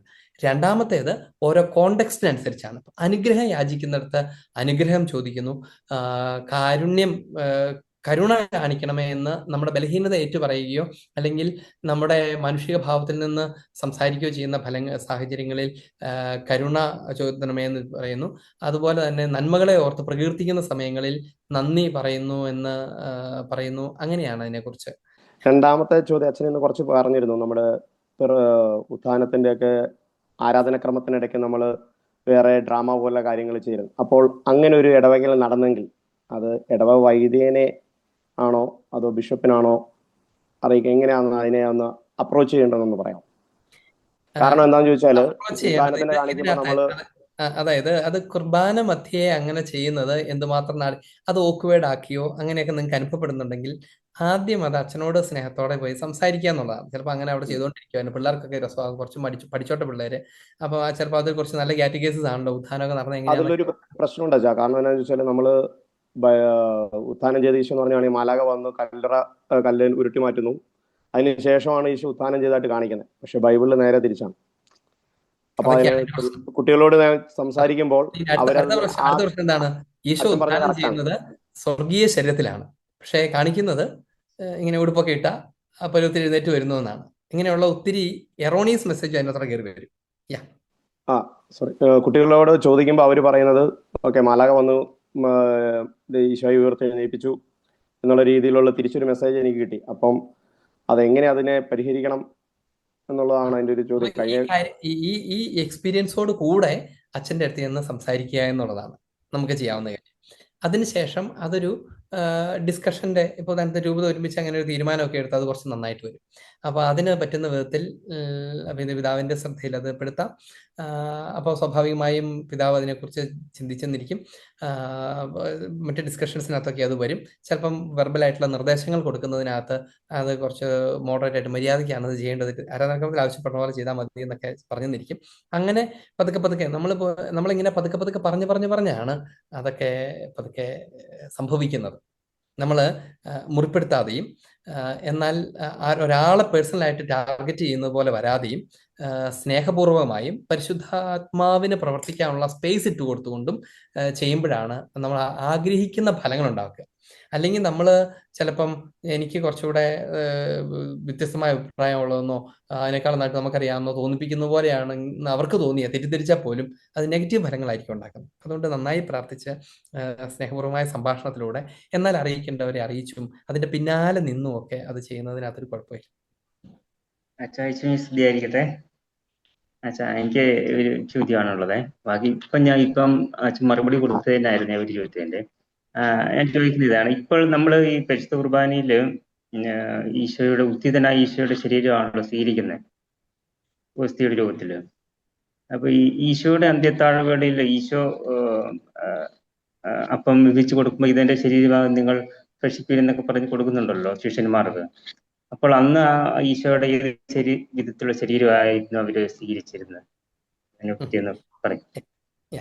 അത് ഞാൻ ഈ വിഷയത്തെക്കുറിച്ച് നന്നായി സംസാരിക്കാനിരിക്കുന്നതാണ്. ഈ ലിറ്റർജിക്കൽ ടൈം എന്ന് പറയുന്ന വിഷയം പഠിപ്പിക്കുന്ന സമയത്താണ് നമ്മൾ ഇതിനെക്കുറിച്ച് കാര്യമായിട്ട് സംസാരിക്കുന്നത്. ഞാനിപ്പോൾ പറയുന്നതിൻ്റെ ഒരു ക്ലൈമാക്സ് കളയാം, എന്നാൽ പോലും ഞാനൊരു ഇച്ചിരി പറയാം. അതായത് ഈ ആരാധനാക്രമം അർപ്പിക്കപ്പെടുന്നത് സംഭവിക്കുന്നത് രണ്ട് സമയങ്ങളിൽ ഒരുമിച്ചാണ്. ഒന്ന് ഭൗമിക സമയം, ക്രോണോളജിക്കൽ ടൈമാണ്. രണ്ടാമത്തേത് കൈറോസ് ആണ്, ദൈവിക സമയമാണ്. അത് എറ്റേണിറ്റിയാണ്. എറ്റേണിറ്റി എന്ന് പറയുന്നത് past and future United in the present ആണ്. ഒരേ സമയം ഇപ്പോൾ എന്ന യാഥാർത്ഥ്യത്തിൽ ഇന്നലെയും നാളെയും ഒരുമിച്ച് ചേർന്നിരിക്കുന്നു എന്നുള്ളതാണത്. എല്ലാ ആരാധനാക്രമവും ഈ എറ്റേണിറ്റിയിലും കൂടിയാണ് സംഭവിക്കുന്നത്. എറ്റേണിറ്റിയിലും കൂടെ സംഭവിക്കുന്നില്ല എങ്കിൽ നമ്മൾ ഈ ആരാധനാക്രമം ഇപ്പോൾ പരികർമ്മം ചെയ്യുമ്പോൾ, കുർബാന അർപ്പിക്കുമ്പോൾ, അത് ഒരു പാസ്റ്റ് സംഭവത്തിന്റെ വെറും ഒരു മെമ്മറി മാത്രമായി മാറിയാനെ, അനംനേസിസ് ആവുമായിരുന്നില്ല. നമ്മൾ അനംനേസിസിനെ കുറിച്ചൊക്കെ പിന്നീട് പറയുമ്പം അത് കുറച്ചുകൂടെ വ്യക്തമാക്കാം. അപ്പം അത് ഇപ്പോൾ റിയലൈസിങ് ആണ്. അങ്ങനെയാണെങ്കിൽ ഇത് പാസ്റ്റിനും ബാധകമാണ്. ഈശോ മിശിഹ ഇത് ഈശോയുടെ മരണം സംഭവിക്കുന്നതിന് മുൻപ്, ഉത്ഥിത ശരീരം ഉണ്ടാകുന്നതിന് മുൻപ് ഇത് കൊടുക്കുമ്പോഴും അതിനുശേഷം കൊടുക്കുമ്പം ഉണ്ടാകുന്നെങ്കിൽ അതുപോലെ തന്നെ അതിന് മുൻപ് അത് കൊടുക്കുമ്പോഴും അതേ മഹത്വീകൃത ശരീരമാണ് നൽകുന്നത്. കാരണം അത് എറ്റേണിറ്റിയുമായി ബന്ധപ്പെട്ട ഒരു വിഷയമാണ്. ഞാനിത് കുറച്ചുകൂടെ ഡീറ്റെയിൽ ആയിട്ടും ക്രമമായിട്ടും ഈ വിഷയം സംസാരിക്കുന്ന സമയത്ത് പറയാം. അല്ല ഞാൻ തന്നെ അത് വിട്ടുപോകും. അതിന്റെ ഒരിക്കൽ പറഞ്ഞാണല്ലോ എന്ന് ഓർത്തിട്ട് അങ്ങനെ പാസ്സാതെ ഏതാണ്ട് ഒരു കാര്യം മനസ്സിലായില്ല. ഈശോ വിജയം സ്ഥിരീകരിക്കട്ടെ അച്ഛാ. അപ്പൊ എനിക്ക് ചോദിക്കാനുള്ളത്, ഇപ്പൊ ഞാനിവിടെ UK-യിലാണ്. അപ്പൊ ഈ മുമ്പേ ഒരു സഹോദരി ചോദിച്ച ആ ഒരു ചോദ്യമായിട്ട് ബന്ധപ്പെട്ട് അതുപോലെ ഒരു സമാനമായ ഒരു അനുഭവം ഉണ്ട്. അപ്പൊ ഇവിടെ ഈ വിശ്വാസത്തിന്റെ ഭാഗമായിട്ട് ഇപ്പൊ അച്ഛൻ പറഞ്ഞല്ലോ, കൂദാശകൾ നമ്മൾ പങ്കെടുക്കുമ്പോൾ നമുക്ക് ലഭിക്കുന്നത്, അതിലൂടെ വിശ്വാസം നമുക്ക് ദാനമായിട്ട് ലഭിക്കുകയാണ് ചെറുപ്പം തൊട്ട് അതിൽ പങ്കെടുക്കുമ്പോൾ കിട്ടുന്നതെന്ന് പറഞ്ഞു. അപ്പം ഞാനിവിടെ UK-യിൽ വന്ന സമയത്ത് ഇവിടുത്തെ നമ്മുടെ കാത്തലിക് ചർച്ചിൽ ഒരു പ്രയർ ഗ്രൂപ്പ് ചെന്നപ്പം അവിടുത്തെ സിസ്റ്റർ ഉൾപ്പെടെ ആഞ്ഞ് പ്രാർത്ഥിക്കുന്ന ഒരു വിഷയം എന്ന് വെച്ചാൽ, നമ്മുടെ കത്തോലിക്ക സഭയിലുള്ള 2 പേര് തൃശ്ശൂരിൽ നിന്ന് ആമ്പിള്ളേർ ഇവിടെ കയറി വരിക, എന്നിട്ട് അവർ ഇവിടെ വന്നിട്ട് ഈ ഗേ മാരേജിന് എളുപ്പമുള്ളത് കൊണ്ട് കല്യാണം കഴിക്കാൻ പോകും. അതിന്റെ പിറ്റേ ശനിയാഴ്ച കല്യാണം എന്നൊരു അറിവ് കിട്ടിയിട്ട് എല്ലാവരും കൂടി ആഞ്ഞ് പ്രാർത്ഥിക്കുക അതെങ്ങനെയെങ്കിലും പൊളിഞ്ഞു പോകണേ എന്നുള്ളത്. അപ്പൊ എന്റെ ചോദ്യം, ഇവര് ഈ ചെറുപ്പം തൊട്ടേ കാറ്റഗിസത്തിലും നമ്മുടെ കൂതാശകളിലും ഒക്കെ പങ്കെടുത്ത് വന്നവരാണ്. ഇവിടെ വരുമ്പോ ഇവിടെ ഒരേ കത്തോലിക്ക പള്ളിയിൽ തന്നെയാണ് നമുക്ക് രാവിലെ കുർബാന നടക്കും. താഴത്തെ ഹോളിൽ പെന്തക്കോസുകാരുടെ മീറ്റിംഗ് നടക്കുക. അപ്പൊ ഒരു ദിവസം അവിടെ ചെന്നപ്പോ എന്റെ അടുത്തൊരു സുഹൃത്ത് ഒരു പാസ്റ്ററാണ്. അപ്പം കുർബാന കഴിഞ്ഞ് കുർബാനയ്ക്ക് വേണ്ടി അവിടെ നിൽക്കുമ്പോൾ അവിടെ തന്നെ ഇവരുടെ മീറ്റിംഗ് നടക്കുക. അപ്പൊ അതിന് ആ ഹോളില് സ്നേഹബുദ്ധിയാണ് നമ്മൾ അതിനകത്ത് കയറി, നമുക്ക് അതിനെ എതിർക്കേണ്ട ആവശ്യമൊന്നുമില്ല. കയറി അപ്പൊ അവിടെ യുവജനങ്ങൾ കപ്പിൾസ് ആയിട്ടുള്ള അല്ലാത്തവരും ഒക്കെ വളരെ നല്ല രീതിയിൽ യേശുവിനെ ആരാധിക്കുന്നു, സ്നേഹിക്കുന്നു, വചനങ്ങൾ ഇങ്ങനെ അവരോടൊന്ന് പറയുന്നു. ഇത് കഴിഞ്ഞ് നമ്മൾ കുർബാനയിൽ പങ്കെടുക്കുക. അപ്പൊ നമുക്ക് ചെറിയ പ്രയർ ഗ്രൂപ്പ് ഒക്കെ ഉണ്ട്. പങ്കെടുക്കുമ്പോൾ ആ ഇവിടെയുള്ള യുവജനങ്ങളുടെ മുഖവും അപ്പുറം നിൽക്കുന്നവരുടെ മുഖവും തമ്മിൽ രാപകൽ വ്യത്യാസമുണ്ട്. ഇവരെന്തോ, എന്നിട്ട് ഞാൻ ഇവിടെയുള്ള കുറെ നാളായിട്ട് താമസിക്കുന്നവരോട് പറഞ്ഞു നമുക്കൊരു പ്രയർ ഒക്കെ സ്റ്റാർട്ട് ചെയ്താന്ന് പറഞ്ഞ് പറയാ, സഹോദരൻ അതിനൊന്നും ഇവിടെ സമയം കിട്ടില്ല, ആർക്കും അതിനകത്ത് ഇൻട്രസ്റ്റും ഇല്ല, ഞങ്ങളൊക്കെ നോക്കിയതാ, ഇവിടെ എല്ലാവർക്കും ബിസിയാ. എന്നാൽ ഈ താഴെ നമ്മുടെ തന്നെ ചർച്ചിന്റെ ഹോളിൽ നടക്കുന്നവര് അവർക്ക് വചനങ്ങൾ അറിയാം. ഇതിന്റെ ഒരു ഞാൻ പറഞ്ഞു വന്ന ക്ലൈമാക്സ് ഇതാണ്. നാട്ടിൽ വെച്ചൊരു ക്രിസ്ത്യൻ ധ്യാനത്തിന് ഈ എലഞ്ഞി പള്ളിയിൽ പോയപ്പോൾ ഒരു കുട്ടി, ഞാൻ ബസ് സ്റ്റോപ്പിൽ നിൽക്കും, വന്നിട്ട് ചോദിച്ചു, അങ്കിളെ എന്റെ കൂടെ യഹോവ സഭയിൽപ്പെട്ട ഒരു കുട്ടിയുണ്ട്, 8ാം ക്ലാസ്സിൽ പഠിക്കുക. അവൻ എൻ്റെ അടുത്ത് പറയുമ്പോൾ നമ്മൾ ചെയ്യുന്ന പലതും തെറ്റാന്ന് പറയും, എനിക്ക് തിരിച്ചു പറയാൻ അറിയത്തില്ല.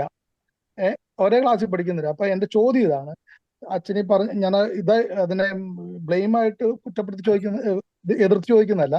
ഈ കൂതാശകൾ വഴി നമുക്ക് കിട്ടിയെങ്കിലും നമുക്ക് എന്തുകൊണ്ട് ഈ ഹോളിൽ ആരാധിക്കുന്നവർക്കുള്ള പോലെ ഈ പേഴ്സണൽ ആയിട്ടൊരു റിലേഷൻഷിപ്പ് യേശുവായിട്ട് സ്ഥാപിച്ചെടുക്കാൻ പറ്റാത്തത് എനിക്ക് തോന്നുന്നത് നമ്മുടെ കാറ്റഗിസം തൊട്ടും ഒപ്പം തന്നെ നമ്മുടെ ഭവനങ്ങളിൽ മാതാപിതാക്കൾക്കും അതിന്റെ ഉത്തരവാദിത്വമുണ്ട്. പക്ഷെ കാറ്റഗിസത്തില് നമ്മൾ കുറെ കൂടെ ഈ വേർഡ് ഓഫ് ഗോഡിന് ഈ ബന്ധം വരുന്ന രീതിയിൽ എന്ത് ചെയ്യാൻ പറ്റുമോ വെച്ചാൽ അതാണ് ഇവിടെ ഞങ്ങൾ കണ്ടുവരുന്നത്. യുവജനങ്ങളിൽ ആർക്കും പറയട്ടെ, എനിക്ക് മനസ്സിലായി. ഇതിനകത്ത് രണ്ട് കാര്യമുണ്ട്. ഒന്ന്, നമ്മൾ ചിലപ്പോൾ ഈ പ്രൊട്ടസ്റ്റന്റ് ഗ്രൂപ്പുകൾക്കകത്ത് പോകുമ്പോൾ അവരുടെ പ്രൈസ് ആൻഡ് വർഷിപ്പ് ഒക്കെ ഭയങ്കര ഡൈനാമിക് ആയിട്ട് തോന്നുന്നു. അതിനകത്ത് അവർ ഭയങ്കര ദാഹത്തോടെ വരുന്നത് നമ്മൾ കാണും. അതിനെ കത്തോലിക്ക സഭയുമായിട്ട് കമ്പയർ ചെയ്യാൻ നിന്നാൽ അത് അടുത്തൊന്നും വരില്ല. കാരണം എന്താണെന്ന് വെച്ച് കഴിഞ്ഞാൽ, ഞാൻ അതിൻ്റെ ഒരു വശം പറയുന്നത്, കത്തോലിക്ക സഭയിൽ കൂതാശകളിൽ പങ്കെടുക്കാൻ പോകുന്ന ആളുകളുടെ എണ്ണവും മറുവശത്ത് ഇങ്ങനത്തെ ഗ്രൂപ്പുകൾ പോകുന്നവരുടെ എണ്ണവും എടുത്തു കഴിഞ്ഞാൽ വളരെ ചെറുതായിരിക്കും. ഇനി ഇത്രയും നൂറ്റാണ്ടുകളിലൂടെ സഭ നിലനിൽക്കുന്ന എല്ലാ കാലഘട്ടത്തിലും വലിയൊരു ജനം, ഏതാണ്ട് മുഴുവനെന്ന് പറയാവുന്നതിന് അടുത്തുള്ള ജനം കൂതാശകളുമായി ബന്ധപ്പെട്ടിരിക്കുന്നവരാണ്. ചിലവർ അതിനിടയ്ക്ക് കാലഘട്ടത്തിൽ അകന്നു പോയവര് അങ്ങനെയൊക്കെ ഉണ്ട് എന്നുള്ള വശം ആണെങ്കിൽ പോലും. അപ്പൊ അതുകൊണ്ട് അത് കുറച്ചുകൂടെ അട്രാക്ട് ചെയ്യുന്ന കുറച്ച് ആളുകളുടെ പ്രസൻസ് നമുക്ക് തീർച്ചയായിട്ടും ഉണ്ട്. ഇനി അതിന് നമ്മൾ എന്ത് ചെയ്യണമെന്ന് വെച്ചാൽ, അതിനുള്ളതാണ് കുടുംബ പ്രാർത്ഥനാ വേളകൾ, അതുപോലെ ഈ എന്താ പറയാ കുടുംബ യൂണിറ്റ് പ്രാർത്ഥനകൾ, അതുപോലെ കരിസ്മാറ്റിക് ധ്യാനങ്ങൾ. ഇങ്ങനത്തെ കാര്യങ്ങളൊക്കെ മറുവശത്ത് അതിനെ കോംപ്ലിമെന്റ് ചെയ്യാനും കൂടി ഉള്ളതാണ്. കാരണം ഒരു ലിറ്റർജിക്ക് അതിൻ്റെതായ ഡിഗ്നിറ്റി ഉണ്ട്, അതിൻ്റെ ലാംഗ്വേജ് ഉണ്ട്, അതിൻ്റെ പ്രത്യേകതകളുണ്ട്, അതിൻ്റെ നീതരൂപമുണ്ട്, അതെല്ലാം ഉണ്ട്. മനുഷ്യർക്ക് അതിൻ്റെ കൂടെ സ്പോണ്ടേനിയസ് ആയിട്ട് പ്രാർത്ഥിക്കാനുള്ള പ്രചോദനവും ഉണ്ട്. അപ്പൊ അതുള്ളവർ ചിലപ്പോൾ ഇങ്ങനെ ഏറി കുറഞ്ഞിരിക്കും.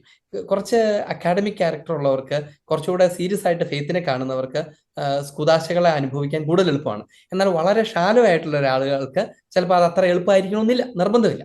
ഞാൻ പറഞ്ഞാൽ നമുക്ക് അങ്ങനെ വെറുതെ അളക്കാനൊന്നും പറ്റുന്നില്ല, ഒരു ആത്മാവിന്റെ വിഷയങ്ങളൊക്കെയാണത്. അപ്പം ഇങ്ങനെ രണ്ട് വശത്തും ഉള്ള കാര്യങ്ങളെ ബാലൻസ് ചെയ്യേണ്ടതുണ്ട്. ഒന്ന് ഇതിന്റെ മുകളിലേക്ക്, അതായത് കൂതാശകളുടെ മുകളിൽ സ്പോണ്ടേനിയസ് പ്രയറും പ്രൈസ് ആൻഡ് വർഷിപ്പും കയറി പോകാതെ യഥാർത്ഥ പ്രൈസ് ആൻഡ് വർഷിപ്പ് ഇതാണ് എന്ന് പഠിപ്പിച്ചുകൊണ്ട് അതിനകത്ത് അനുഭവിപ്പിക്കുകയും അതോടൊപ്പം തന്നെ ഇങ്ങനെ ധ്യാന കേന്ദ്രങ്ങളൊക്കെ ഉണ്ടായിരിക്കുകയും ഇടവക വാർഷിക ധ്യാനങ്ങൾ നടക്കുകയും പ്രാർത്ഥനാ കൂട്ടായ്മകൾ നടക്കുകയും അവിടെ പ്രാർത്ഥിക്കുകയൊക്കെ ചെയ്യുന്ന സിസ്റ്റം നമുക്ക് എപ്പോഴും നല്ലതാണ്. ഇതിനെ കമ്പൈൻ ചെയ്യുക എന്നുള്ളതാണ് ഇതിന്റെ ഒരു പരിഹാരം. ഇനി രണ്ടാമത്തെ എന്താണെന്ന് വെച്ച് കഴിഞ്ഞാൽ, നമ്മുടെ ആളുകളുടെ തന്നെ ഒരു പ്രശ്നം, അടിസ്ഥാനപരമായ വിശ്വാസ പരിശീലനത്തിനകത്ത് നമ്മൾ പലപ്പോഴും പള്ളി വന്നോണം, കുർബാനയ്ക്ക് വരണമെന്ന് പറയാറേ ഉള്ളൂ, എന്തിന് എന്ന് പറയണില്ല. അതൊരു വലിയ കുഴപ്പമാണ്. വന്നിട്ട് എന്തിനാണെന്നുള്ള ചോദ്യം ചോദിക്കാറുമില്ല, വന്നിട്ട് എന്തിനാണെന്ന് പലപ്പോഴും പറയാറില്ല. ആരൊക്കെയാ പള്ളി വരാത്തത്, ചേട്ടൻ പള്ളി വരുന്നില്ല എന്നൊക്കെ പറയുന്നല്ലാതെ പള്ളി വന്നിട്ട് എന്തിന്, പള്ളി വരുമ്പോൾ എന്ത്, അതിനകത്ത് എന്ത് നടക്കുന്നതെന്ന് അറിയുന്ന ഒരാൾ വരുന്നതും മര്യാദയ്ക്ക് വന്നോണം എന്ന് പറയുന്ന ഒരു ബേർഡനായിട്ടാണ് ആളുകൾക്ക് ഫീൽ ചെയ്യുന്നത്. പിന്നെ ഇതിനകത്തുള്ള പ്രധാന പ്രശ്നം എന്നറിയോ, ഒരു പ്രൊട്ടസ്റ്റന്റ് ഗ്രൂപ്പാണ്, കുഞ്ഞു ഗ്രൂപ്പാണ്, അവരെല്ലാം കൂടി ഉണ്ടാക്കിയതാണ്, അപ്പൊ അവരുടേതാണ്, അപ്പൊ അവരെല്ലാം കൂടെ വരും. മറ്റേത് ആളുകൾ പെട്ടെന്ന് ധരിക്കുന്നുണ്ടെന്നറിയോ, അച്ഛന്മാരുടെ എന്തോ പരിപാടിക്ക് ഞങ്ങളെ വിളിച്ചേക്കുക, ചെന്നില്ലെങ്കിൽ അത് വഴക്ക് പറയും എന്നും പറഞ്ഞ് നമ്മളേതാണ്ട് പിടിച്ചോണ്ട് പോകണ, ദൈവമേ പോകാതിരുന്ന നാളെ അച്ഛൻ ചോദിക്കുമല്ലോ, കണ്ടില്ലെന്ന് ചോദിക്കുകയല്ലേ, വീട്ടിൽ വല്ലതും ചോദിക്കുകയല്ലേ എന്ന് പേടിച്ചിട്ട് 2 പ്രാവശ്യം പോയി തുടങ്ങിയാൽ പിന്നെ നമ്മളിപ്പോൾ ഡിഫൻസീവ് സ്റ്റൈലായിരിക്കും പോകേണ്ടി വരുന്നത്. മറ്റേത് അങ്ങനെയല്ല, അത് അവരുടേതായിരിക്കുമ്പോൾ അതിനകത്തേക്ക് പോകും. നമ്മൾ തന്നെ ശ്രദ്ധിച്ചിട്ടുണ്ടോ? യു കെയിൽ നോക്കിക്കോ, യു കെയിലെ ആളുകൾ കോമൺ ആയിട്ട് ഉണ്ടാക്കുന്ന ക്ലബ്ബുകൾക്കകത്ത് ആളുകൾ കൂടുതൽ ചെല്ലും അല്ലെ, ഒഫീഷ്യൽ ആയിട്ടുള്ള സംവിധാനങ്ങളിലേക്ക് പോകാനായിട്ട്. കാരണം നമ്മുടെ റോൾ എന്ന് പറയുന്നത് ഒരു പ്രധാനപ്പെട്ട കാര്യമാണ്. വിശുദ്ധ കുർബാനയ്ക്കകത്ത് ദൈവജനത്തിന് വലിയ റോളുണ്ട് എന്ന കാര്യം, എന്താണ് ആ റോൾ എന്ന കാര്യം ബോധ്യപ്പെടാത്ത ആളുകൾക്കാണ് അതിനകത്തോട്ട് പങ്കെടുക്കാൻ പാടും. അത് അച്ഛൻ അവിടെ നിന്ന് എന്തോ ചെയ്യുന്നു, ഞങ്ങൾ മിണ്ടാണ്ട് പുറകെ പോയിരിക്കുന്നു, നടയെ കുത്തിയിരിക്കുന്നു, എന്നിട്ട് വരുന്നതല്ലേ ഉള്ളൂ എന്ന് ചിന്തിച്ചാൽ ഇത് നടക്കത്തേ ഇല്ല. അപ്പൊ ഇത് ബേസിക്കലി സ്റ്റാർട്ട് ചെയ്യേണ്ടത് പ്രോപ്പർ കാറ്റഗറൈസേഷനാണ്. ഇത് എന്താണെന്ന് ശരിക്കും അറിയുന്നവർ പറഞ്ഞു കൊടുക്കുന്ന വഴിയാണ്. അത് പലപ്പോഴും ഉണ്ടല്ലോ, അച്ഛന്മാർ പറഞ്ഞേക്കാൾ എഫക്റ്റീവാണ് അൽമായർ പറയുന്നത്. അച്ഛന്മാർ പറയുമ്പോൾ ഇത് അച്ഛന്മാർ എപ്പോഴും പറഞ്ഞ കാര്യമല്ലേ കുർബാനിക്കാൻ. ആ സമയം ആളുകൾ പറയാന്ന് ചോദിച്ചു, നേടാ ഞാൻ എനിക്ക് കുർബാനയ്ക്ക് പോകണം, നമുക്കിതാണ് എൻ്റെ കുർബാന എൻ്റെ എന്ന് പറയുമ്പോൾ അതിന് ഭയങ്കര എഫക്റ്റാണ്. അതുകൊണ്ട് നിങ്ങൾക്ക് അതിനകത്തൊരു വലിയ സ്പേസ് ഉണ്ട് ചെയ്യാൻ. ഈശോമിശിഹായ്ക്ക് അച്ഛ, ഞാനേ ആരാധിക്കാനായിട്ട് പോയപ്പോ ഒരു കോവേന്തപള്ളിയിൽ പോയപ്പോഴുള്ള ആരാധനയുടെ രീതിയും നമ്മുടെ ഇടവക പള്ളിയിലുള്ള ഒരു രീതിയെ കുറിച്ച് പറയാൻ വേണ്ടിയിട്ടാണ്. കോവേന്തപള്ളിയിൽ പോയപ്പോ അവിടെ മൗനമായിരുന്ന് നമുക്ക് യേശുവായിട്ട് എത്ര സമയം വേണമെങ്കിലും ആരാധിക്കാനായിട്ട് പറ്റി. ഇടവക പള്ളിയിലാകുമ്പോ ആരാധനയെ കുറിച്ചാണ് പറയുന്നത് അല്ലെ, വിശുദ്ധ കുർബാനയുടെ ആരാധനയെ കുറിച്ചാണ് പറയുന്നത്. അതെ അതെ അതെ. പക്ഷെ ഇടവക പള്ളിയിലാകുമ്പോ ജപമാല ചൊല്ലി, പിന്നെ ആ ജപമാല നയിക്കുന്ന ആള് തന്നെ സ്വയം പ്രേരിതമായിട്ട് മുഴുവൻ സമയവും പറഞ്ഞുകൊണ്ടിരിക്കുന്ന രീതിയാണ്. നമുക്ക് ദൈവമായിട്ട് ഒരു സ്നേഹ സംഭാഷണം നടത്താനായിട്ട് സാധിക്കുന്നില്ല. അപ്പൊ ഏതാണ് കൂടുതൽ ആരാധന? ഇപ്പൊ വിശുദ്ധ കുർബാനയുടെ ആരാധന എന്ന് പറയുന്നത് അതൊരു ലിറ്റർജിക്കൽ ആക്ട് അല്ല. അത് ഒരു പരിധി വരെ എന്താ പറയാ, കൂടുതൽ സ്പോണ്ടേനിയസ് ആണ്. അത് കൂദാശ അനുകരണമാണ്. അതിന് നിയതമായ രൂപമില്ല. ഇതൊക്കെയാണ് അതിന്റെ പ്രത്യേകത. അപ്പൊ സ്വാഭാവികമായും അത് ആരാധന നടത്തുന്ന ഓരോരുത്തർക്കും അതിൽ പങ്കെടുക്കുന്നവർക്കും അവരുടെ ഇഷ്ടവും താല്പര്യവും അനുസരിച്ച് അത് ക്രമീകരിക്കുന്നതിന് ഒരു കുഴപ്പമില്ല. വിശുദ്ധ കുർബാന എഴുന്നള്ളി വെച്ച് നിശബ്ദമായി പ്രാർത്ഥിക്കുന്നതും ഓക്കെയാണ്. വിശുദ്ധ കുർബാന എഴുന്നള്ളിച്ച് വെച്ച് ആളുകൾ മാറി മാറി പ്രാർത്ഥിക്കുന്നതും ഓക്കെയാണ്. ഗാനങ്ങൾ ആലപിക്കുന്നതും ഓക്കെയാണ്. നമുക്ക് എന്താ ചെയ്യാവുന്നതെന്ന് അറിയാമോ? നമുക്ക് കൂടുതൽ ഇഷ്ടപ്പെടുന്ന എവിടെയാണോ ഈ കാര്യം ഇങ്ങനെ ചെയ്യാൻ പറ്റുന്നത്, നമുക്ക് ശാന്തമായി പ്രാർത്ഥിക്കാൻ തോന്നുവാണ്, അവിടെ കുറച്ച് നേരം പോയി പ്രാർത്ഥിക്കുക. ആളുകളുടെ കൂടെ പ്രാർത്ഥിക്കുന്നത് നല്ലതല്ലേ, അപ്പൊ ആ സമയത്ത് അവിടെയും പോവുക. അങ്ങനെ നമുക്ക് അതിനകത്ത് ചൂസ് ചെയ്യുന്നതിന് കുഴപ്പമില്ല. അതായത് ഇതിനകത്ത് ശരിതെറ്റുകളില്ല എന്നാണ് പറഞ്ഞത്. അച്ഛാ, ഈശോമിശിഹായെ സ്വീകരിക്കട്ടെ. അച്ഛാ, എൻ്റെ പേര് അലൻ, ഞാൻ ട്രിവാൻഡ്രത്ത് നിന്നാണ്. അച്ഛൻ, ഞാൻ 2 ക്വസ്റ്റ്യൻസ് ഉണ്ട്. ഒന്ന്, അച്ഛൻ ഈ സാക്രമെന്റ്സിന്റെ വാലിഡിറ്റിയെ പറ്റി പറഞ്ഞുകൊണ്ട് ഈ മാറ്റർ ഫോം ഇന്റൻഷൻ ഇങ്ങനെ ഒരു സംഭവത്തിനെ പറ്റി ഇങ്ങനെ കേട്ടിട്ടുണ്ടായിരുന്നു. അപ്പം അതിനകത്ത് ഇടയ്ക്ക് ബ്രസീലിൽ എവിടെയോ ഒരിടത്ത് ഒരു വൈദികൻ ഐ ബാപ്റ്റൈസ് യു എന്ന് പകരം വി ബാപ്റ്റൈസ് യു എന്ന് പറഞ്ഞ് കുറെ ബാപ്റ്റിസംസ് ഇങ്ങനെ പരിക്രമം ചെയ്തതിന്റെ ഫലമായിട്ട് അതിന് ശേഷം വന്നിട്ടുള്ള കുറെ ബാപ്റ്റിസംസും പിന്നെ അതുപോലെ സബ്സിക്വന്റ് ആയിട്ടുള്ള ബാക്കി സാക്രമെന്റ്സ് ഇൻവാലിഡ് ആയെന്ന് ഇങ്ങനെ കേട്ടിട്ടുണ്ടായിരുന്നു. അപ്പം ഞാൻ ചോദിക്കുന്നത്, നമ്മുടെ സഭയിലും ഈ ഇന്റൻഷൻ, മാറ്റർ ഫോം ഇന്റൻഷൻ, അപ്പം അച്ഛൻ പറഞ്ഞത് ഇന്റൻഷൻ ഇപ്പം വൈദികനെ ലാക്ക് ചെയ്യുകയാണെങ്കിലും അത് നമുക്ക് സഭ സപ്ലൈ ചെയ്യുന്നുണ്ട്. പക്ഷേ ഈ ഫോം എന്ന് പറഞ്ഞത് നമുക്ക് വേർഡ് അതിന്റെ ഇടയ്ക്ക് നമുക്ക് പല കാര്യങ്ങളിലും ഈവൻ മാസിന്റെ ഇടയ്ക്ക് പോലും പലപ്പോഴും പലരും ആഡ് ചെയ്യുന്നുണ്ട്. അച്ഛന്മാരെ കുറ്റം പറയുകയാണെന്ന് കരുതില്ല, അപ്പൊ പലപ്പോഴും ഇങ്ങനെ ആഡ് ചെയ്യുന്നുണ്ട്. പിന്നെ അതുപോലെ തന്നെ പല സമയങ്ങളിലും ഇങ്ങനെ ശ്രദ്ധിച്ചിട്ടുള്ളത്, കുമ്പസാരത്തിന്റെ സമയത്തും അതൊരു വൈദികൻ ആണല്ലോ, വൈദികൻ ഇൻ പെർസോണ ക്രിസ്റ്റി എന്ന് പറഞ്ഞാൽ ക്രിസ്തു ആണ് ക്ഷമിക്കുന്നത്, ഐ അബ്സോൾവ് യു എന്ന് പറഞ്ഞാണ്.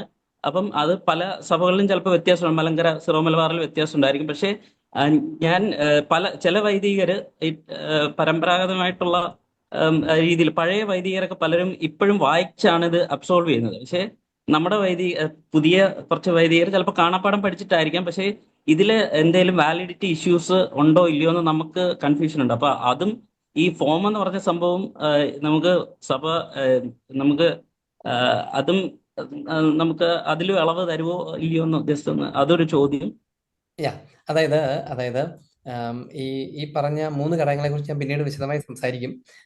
നമുക്ക് പിന്നീട് സംസാരിക്കാനുള്ള വിഷയം തന്നെയാണ്. പക്ഷെ എന്നാലും ഇതിനകത്ത് ചോദിച്ചതിനകത്ത് പറഞ്ഞാൽ ഒരു കാര്യം ഇൻവാലിഡ് ആണോ എന്ന് സഭയാണ് തീരുമാനിക്കേണ്ടത്. സഭയാണ് തീരുമാനിക്കേണ്ടത്. അപ്പൊ അങ്ങനെ ഇൻവാലിഡ് എന്ന് പ്രഖ്യാപിക്കുന്നത് വരെ നമുക്ക് ഡൗട്ട്ഫുൾ ആണെങ്കിൽ നമ്മളതിനെ അത് വാലിഡ് ആയിരിക്കുമെന്ന് നമുക്ക് പ്രതീക്ഷിക്കാം. എന്നാൽ അതേസമയം അച്ഛനല്ലാത്ത ഒരാൾക്ക് ഒരു കുർബാന ചെയ്യുന്നു, അത് ഇൻവാലിഡ് ആണെന്ന് പറയാൻ നമുക്കൊരു പാടുമില്ല. അസമയം ഇപ്പൊ ഈ പറഞ്ഞ പോലെ ഐ എന്നുള്ളതിന് പകരം വി എന്ന് ഉപയോഗിക്കുന്നു. സഭ പിന്നീട് അത് ഡിക്ലെയർ ചെയ്യും. സംഭവം അത് ശരിയാണ്, കേട്ടിട്ടുള്ളത് ശരിയാണ്. അപ്പം അതുകൊണ്ട് നമ്മൾ ഒന്നാമത്തെ കാര്യം എന്താണെന്ന് വെച്ചാൽ ഇനി അച്ഛൻ അത് എഴുതിക്കൊണ്ട് വന്നതാ വായിക്കുന്നു. ചിലപ്പോൾ ആ ലാംഗ്വേജ് അറിയാൻ മേലാത്ത ഒരു സ്ഥലത്തായിരിക്കും അവ അങ്ങനെ ചെയ്യുന്നത്. അങ്ങനെ ആയിരിക്കാം. ചില വൈദികര് പഴയ ഫോമിൽ നിന്ന് മാറാതെ ചിലപ്പോൾ അങ്ങനെ ചെല്ലുന്നത് ഞാനും ചിലപ്പോൾ കേട്ടിട്ടുണ്ട്. ചിലപ്പോൾ പ്രായമായ അച്ഛന്മാർ അവർ ചെറുപ്പം മുതലേ ചെയ്തു തന്നിരുന്നത്. അപ്പൊ അവരത് മാറ്റേണ്ടതാണ്, വേണ്ടതാണ്. പക്ഷെ അവർ ദുരുദ്ദേശത്തോടു കൂടി അല്ല ചെയ്തിരിക്കുന്നത് എന്നുള്ളത് കൊണ്ടും നമുക്ക് നമ്മുടെ പാപമോചനത്തെ അതൊരിക്കലും ബാധിക്കില്ല. അത് ബാധിക്കില്ല. പക്ഷേ ഇനി വളരെ എറോണിയസ് ആയിട്ടുള്ള ഒരു കാര്യമാണ് ചെല്ലുന്നത് നമ്മൾ വ്യക്തമായി കേട്ടു എന്ന് കരുതുക. ഉദാഹരണത്തിന് അങ്ങനെ എന്താ പറയാവുന്നത്, നിന്റെ പാപങ്ങൾ മോചിക്കപ്പെട്ടിരിക്കുന്നു എന്ന് പറയുന്നതിന് പകരം വേറെ എന്തെങ്കിലുമൊക്കെ നമ്മുടെ എല്ലാവരെയും പാവം കർത്താവ് അങ്ങ് മോചിക്കട്ടെ, നിങ്ങൾ സമാധാനത്തോടെ നീ പൊക്കോ എന്നൊക്കെ ചുമ്മാ കാഷ്വലായിട്ട് എന്തെങ്കിലുമൊക്കെ പറഞ്ഞ് നമ്മൾ വിടുകയൊക്കെയാണെങ്കിൽ നമ്മളത് സംശയിക്കുക മാത്രമല്ല, അങ്ങനെ നമുക്ക് സംശയം ഉണ്ടാകുന്നുണ്ടെങ്കിൽ ഇങ്ങനെയാണ് നടന്നതെന്ന് അഭ്യന്തര പിതാവിനെ അറിയിക്കണം. അപ്പോൾ ഇന്ന സ്ഥലത്ത് ഞാൻ സംസാരിക്കാൻ പോയി, ഇന്ന അച്ഛൻ ഇങ്ങനെയാണ് പറഞ്ഞത്, അപ്പോൾ അതിന്റെ വാലിഡിറ്റി എന്താണെന്ന് പിതാവിനോട് ചോദിക്കണം. അപ്പോൾ പിതാവ് അത് അന്വേഷിക്കുകയും അത് വാലിഡ് ആണോ അല്ലയോ നമ്മളോട് പറയുകയും ചെയ്യും. ഇനി നമ്മളത് അറിഞ്ഞില്ല എന്ന് വിചാരിച്ചു, അച്ഛൻ പതുക്കെ എന്തോ ചെല്ലുന്നതാണ് നമ്മൾ കേട്ടത്, നമുക്ക് കേൾക്കാൻ പറ്റിയില്ല, നമ്മൾ അതിനെക്കുറിച്ച് ഒട്ടും ആശങ്കപ്പെടേണ്ട ആവശ്യമില്ല. അത് പാപമോചനകരമാണ് നമുക്ക് ഇനി അച്ഛനത് നിയമം ലംഘിച്ചിട്ടുണ്ടെങ്കിൽ അതിന്റെ ശിക്ഷ അച്ഛന് മാത്രമുള്ളതാണ്. എന്ന് വെച്ചാൽ നമ്മൾ ഒത്തിരി സ്ക്രൂപ്ലസ് ആയിട്ട് വാലിഡായോ ദൈവമേ, വാലിഡായില്ലയോ എന്നൊന്നും ആകുലപ്പെട്ട് നടക്കേണ്ട ആവശ്യമില്ല എന്നാണ് ഈ പറഞ്ഞതിന്റെ. അച്ഛാ, ഒരു ചോദ്യം കൂടെ ഉണ്ടായിരുന്നു. പ്രത്യേകിച്ച് അച്ഛൻ ഈ പരിശുദ്ധ കുർബാനയുടെ ഇടയ്ക്ക് വേറെ കാര്യങ്ങളൊന്നും ചെയ്യില്ലെന്ന് ഇങ്ങനെ പറഞ്ഞിട്ടുണ്ടായിരുന്നു. ഇപ്പം നമ്മൾ ഈ ധ്യാനങ്ങൾക്ക് പോകുന്ന സമയത്ത് ഇപ്പൊ കുർബാനയുടെ ഇടയ്ക്കാണല്ലോ ഈ സ്തുതിപ്പൊക്കെ വരുന്നത്. അപ്പം ഒന്നാമത്തെ കാര്യം, ഈ കരിസ്മാറ്റിക് റിന്യൂവലിനെ പറ്റി എനിക്ക് കുറച്ച് ഡൗട്ട്സ് ഉള്ളത്, അത് പറയുന്നില്ല, എന്നാലും ജസ്റ്റ് ഒന്ന് പറഞ്ഞു. എന്ന് പറഞ്ഞാൽ ഈ പ്രൊട്ടസ്റ്റന്റ് സഭയിലാണല്ലോ ഈ കരിസ്മാറ്റിക് റിന്യൂവൽ ആദ്യമായിട്ട് ഉടലെടുത്തുന്ന പലരും അല്ലല്ലേ? ഓക്കെ, അത് ആദിമ സഭയിലാണ്, കത്തോലിക്ക സഭയിലാണ് ഉണ്ടായത്. കത്തോലിക്ക സഭ തന്നെയാണ് കരിസ്മാറ്റിക് മൂവ്മെന്റിനെ പ്രൊമോട്ട് ചെയ്തിട്ടുള്ളതും വളർത്തിയിട്ടുള്ളതും ഒക്കെ. ഇടക്കാലത്ത് പ്രൊട്ടസ്റ്റന്റുകാർ അത് അവർക്ക് വേറൊന്നും ഇല്ലാത്തതുകൊണ്ട് അവരതിനെ ഒന്ന് കൊണ്ടുവന്ന് ഇടക്കാലത്ത് കൊണ്ടുവന്നു. അപ്പം നമ്മളങ്ങനെ തെറ്റിദ്ധരിച്ചതാണ്. അത് പൂർണ്ണമായും കാത്തലിക്കാണ്. ഓക്കെ. അപ്പൊ ഈ കുർബാന ഇടയ്ക്ക് സ്തുതിപ്പ് അല്ലെങ്കിൽ ബാക്കി കാര്യങ്ങൾ ചെയ്യുന്നതിൽ കുർബാന തന്നെ ആരാധനയാണ്, സ്തുതിപ്പാണ്. അതിനിടയ്ക്ക് വീണ്ടും അഡീഷണൽ സ്തുതിപ്പ് നടത്തേണ്ട ആവശ്യമില്ല. ഇന്നധികം ആൾക്കാരും അങ്ങനെ ചെയ്യാറില്ല. തുടങ്ങിയ കാലഘട്ടത്തിലൊക്കെ ചിലർ അങ്ങനെ ചെയ്തിരുന്നു എന്ന് മാത്രമേ ഉള്ളൂ. ഇന്ന് അധികം അങ്ങനെ ചെയ്യാറില്ല എന്നാണ് എനിക്ക് പറയാറുള്ളത്. ഓക്കെ, നമുക്ക് പ്രാർത്ഥിക്കാം. പിതാവിന്റെയും പുത്രന്റെയും പരിശുദ്ധ റൂഹായുടെയും നാമത്തിൽ ആമേൻ. കർത്താവായ ഈശോയെ, അങ്ങ് ഞങ്ങൾക്ക് തരുന്നത് പോലെ അങ്ങ് തരുന്ന വിധത്തിൽ വിശ്വാസത്തിന്റെ നിയമമായിരിക്കുന്ന ആരാധനയിൽ പങ്കുചേരാൻ ഞങ്ങളെ സഹായിക്കണമേ. അങ്ങയെ ഒരുമിച്ച് ആരാധിക്കുന്ന ഞങ്ങളെ ഒരു ശരീരത്തിന്റെ അവയവമായി ഒരുമിച്ച് ചേർത്ത് അവിടുന്ന് നിലനിർത്തണമേ. സ്വർഗീയ ആരാധനയിൽ ഒരു നാളിൽ പങ്കുചേരാൻ ഞങ്ങളെയും അവിടുന്ന് ഒരുക്കണമേ. അവിടുന്ന് നമ്മെ ആശീർവദിക്കട്ടെ, ഇപ്പോഴും എപ്പോഴും എന്നേക്കും. ആമേൻ. ഈശോ മിശിഹായ്ക്ക് സ്തുതിയായിരിക്കട്ടെ.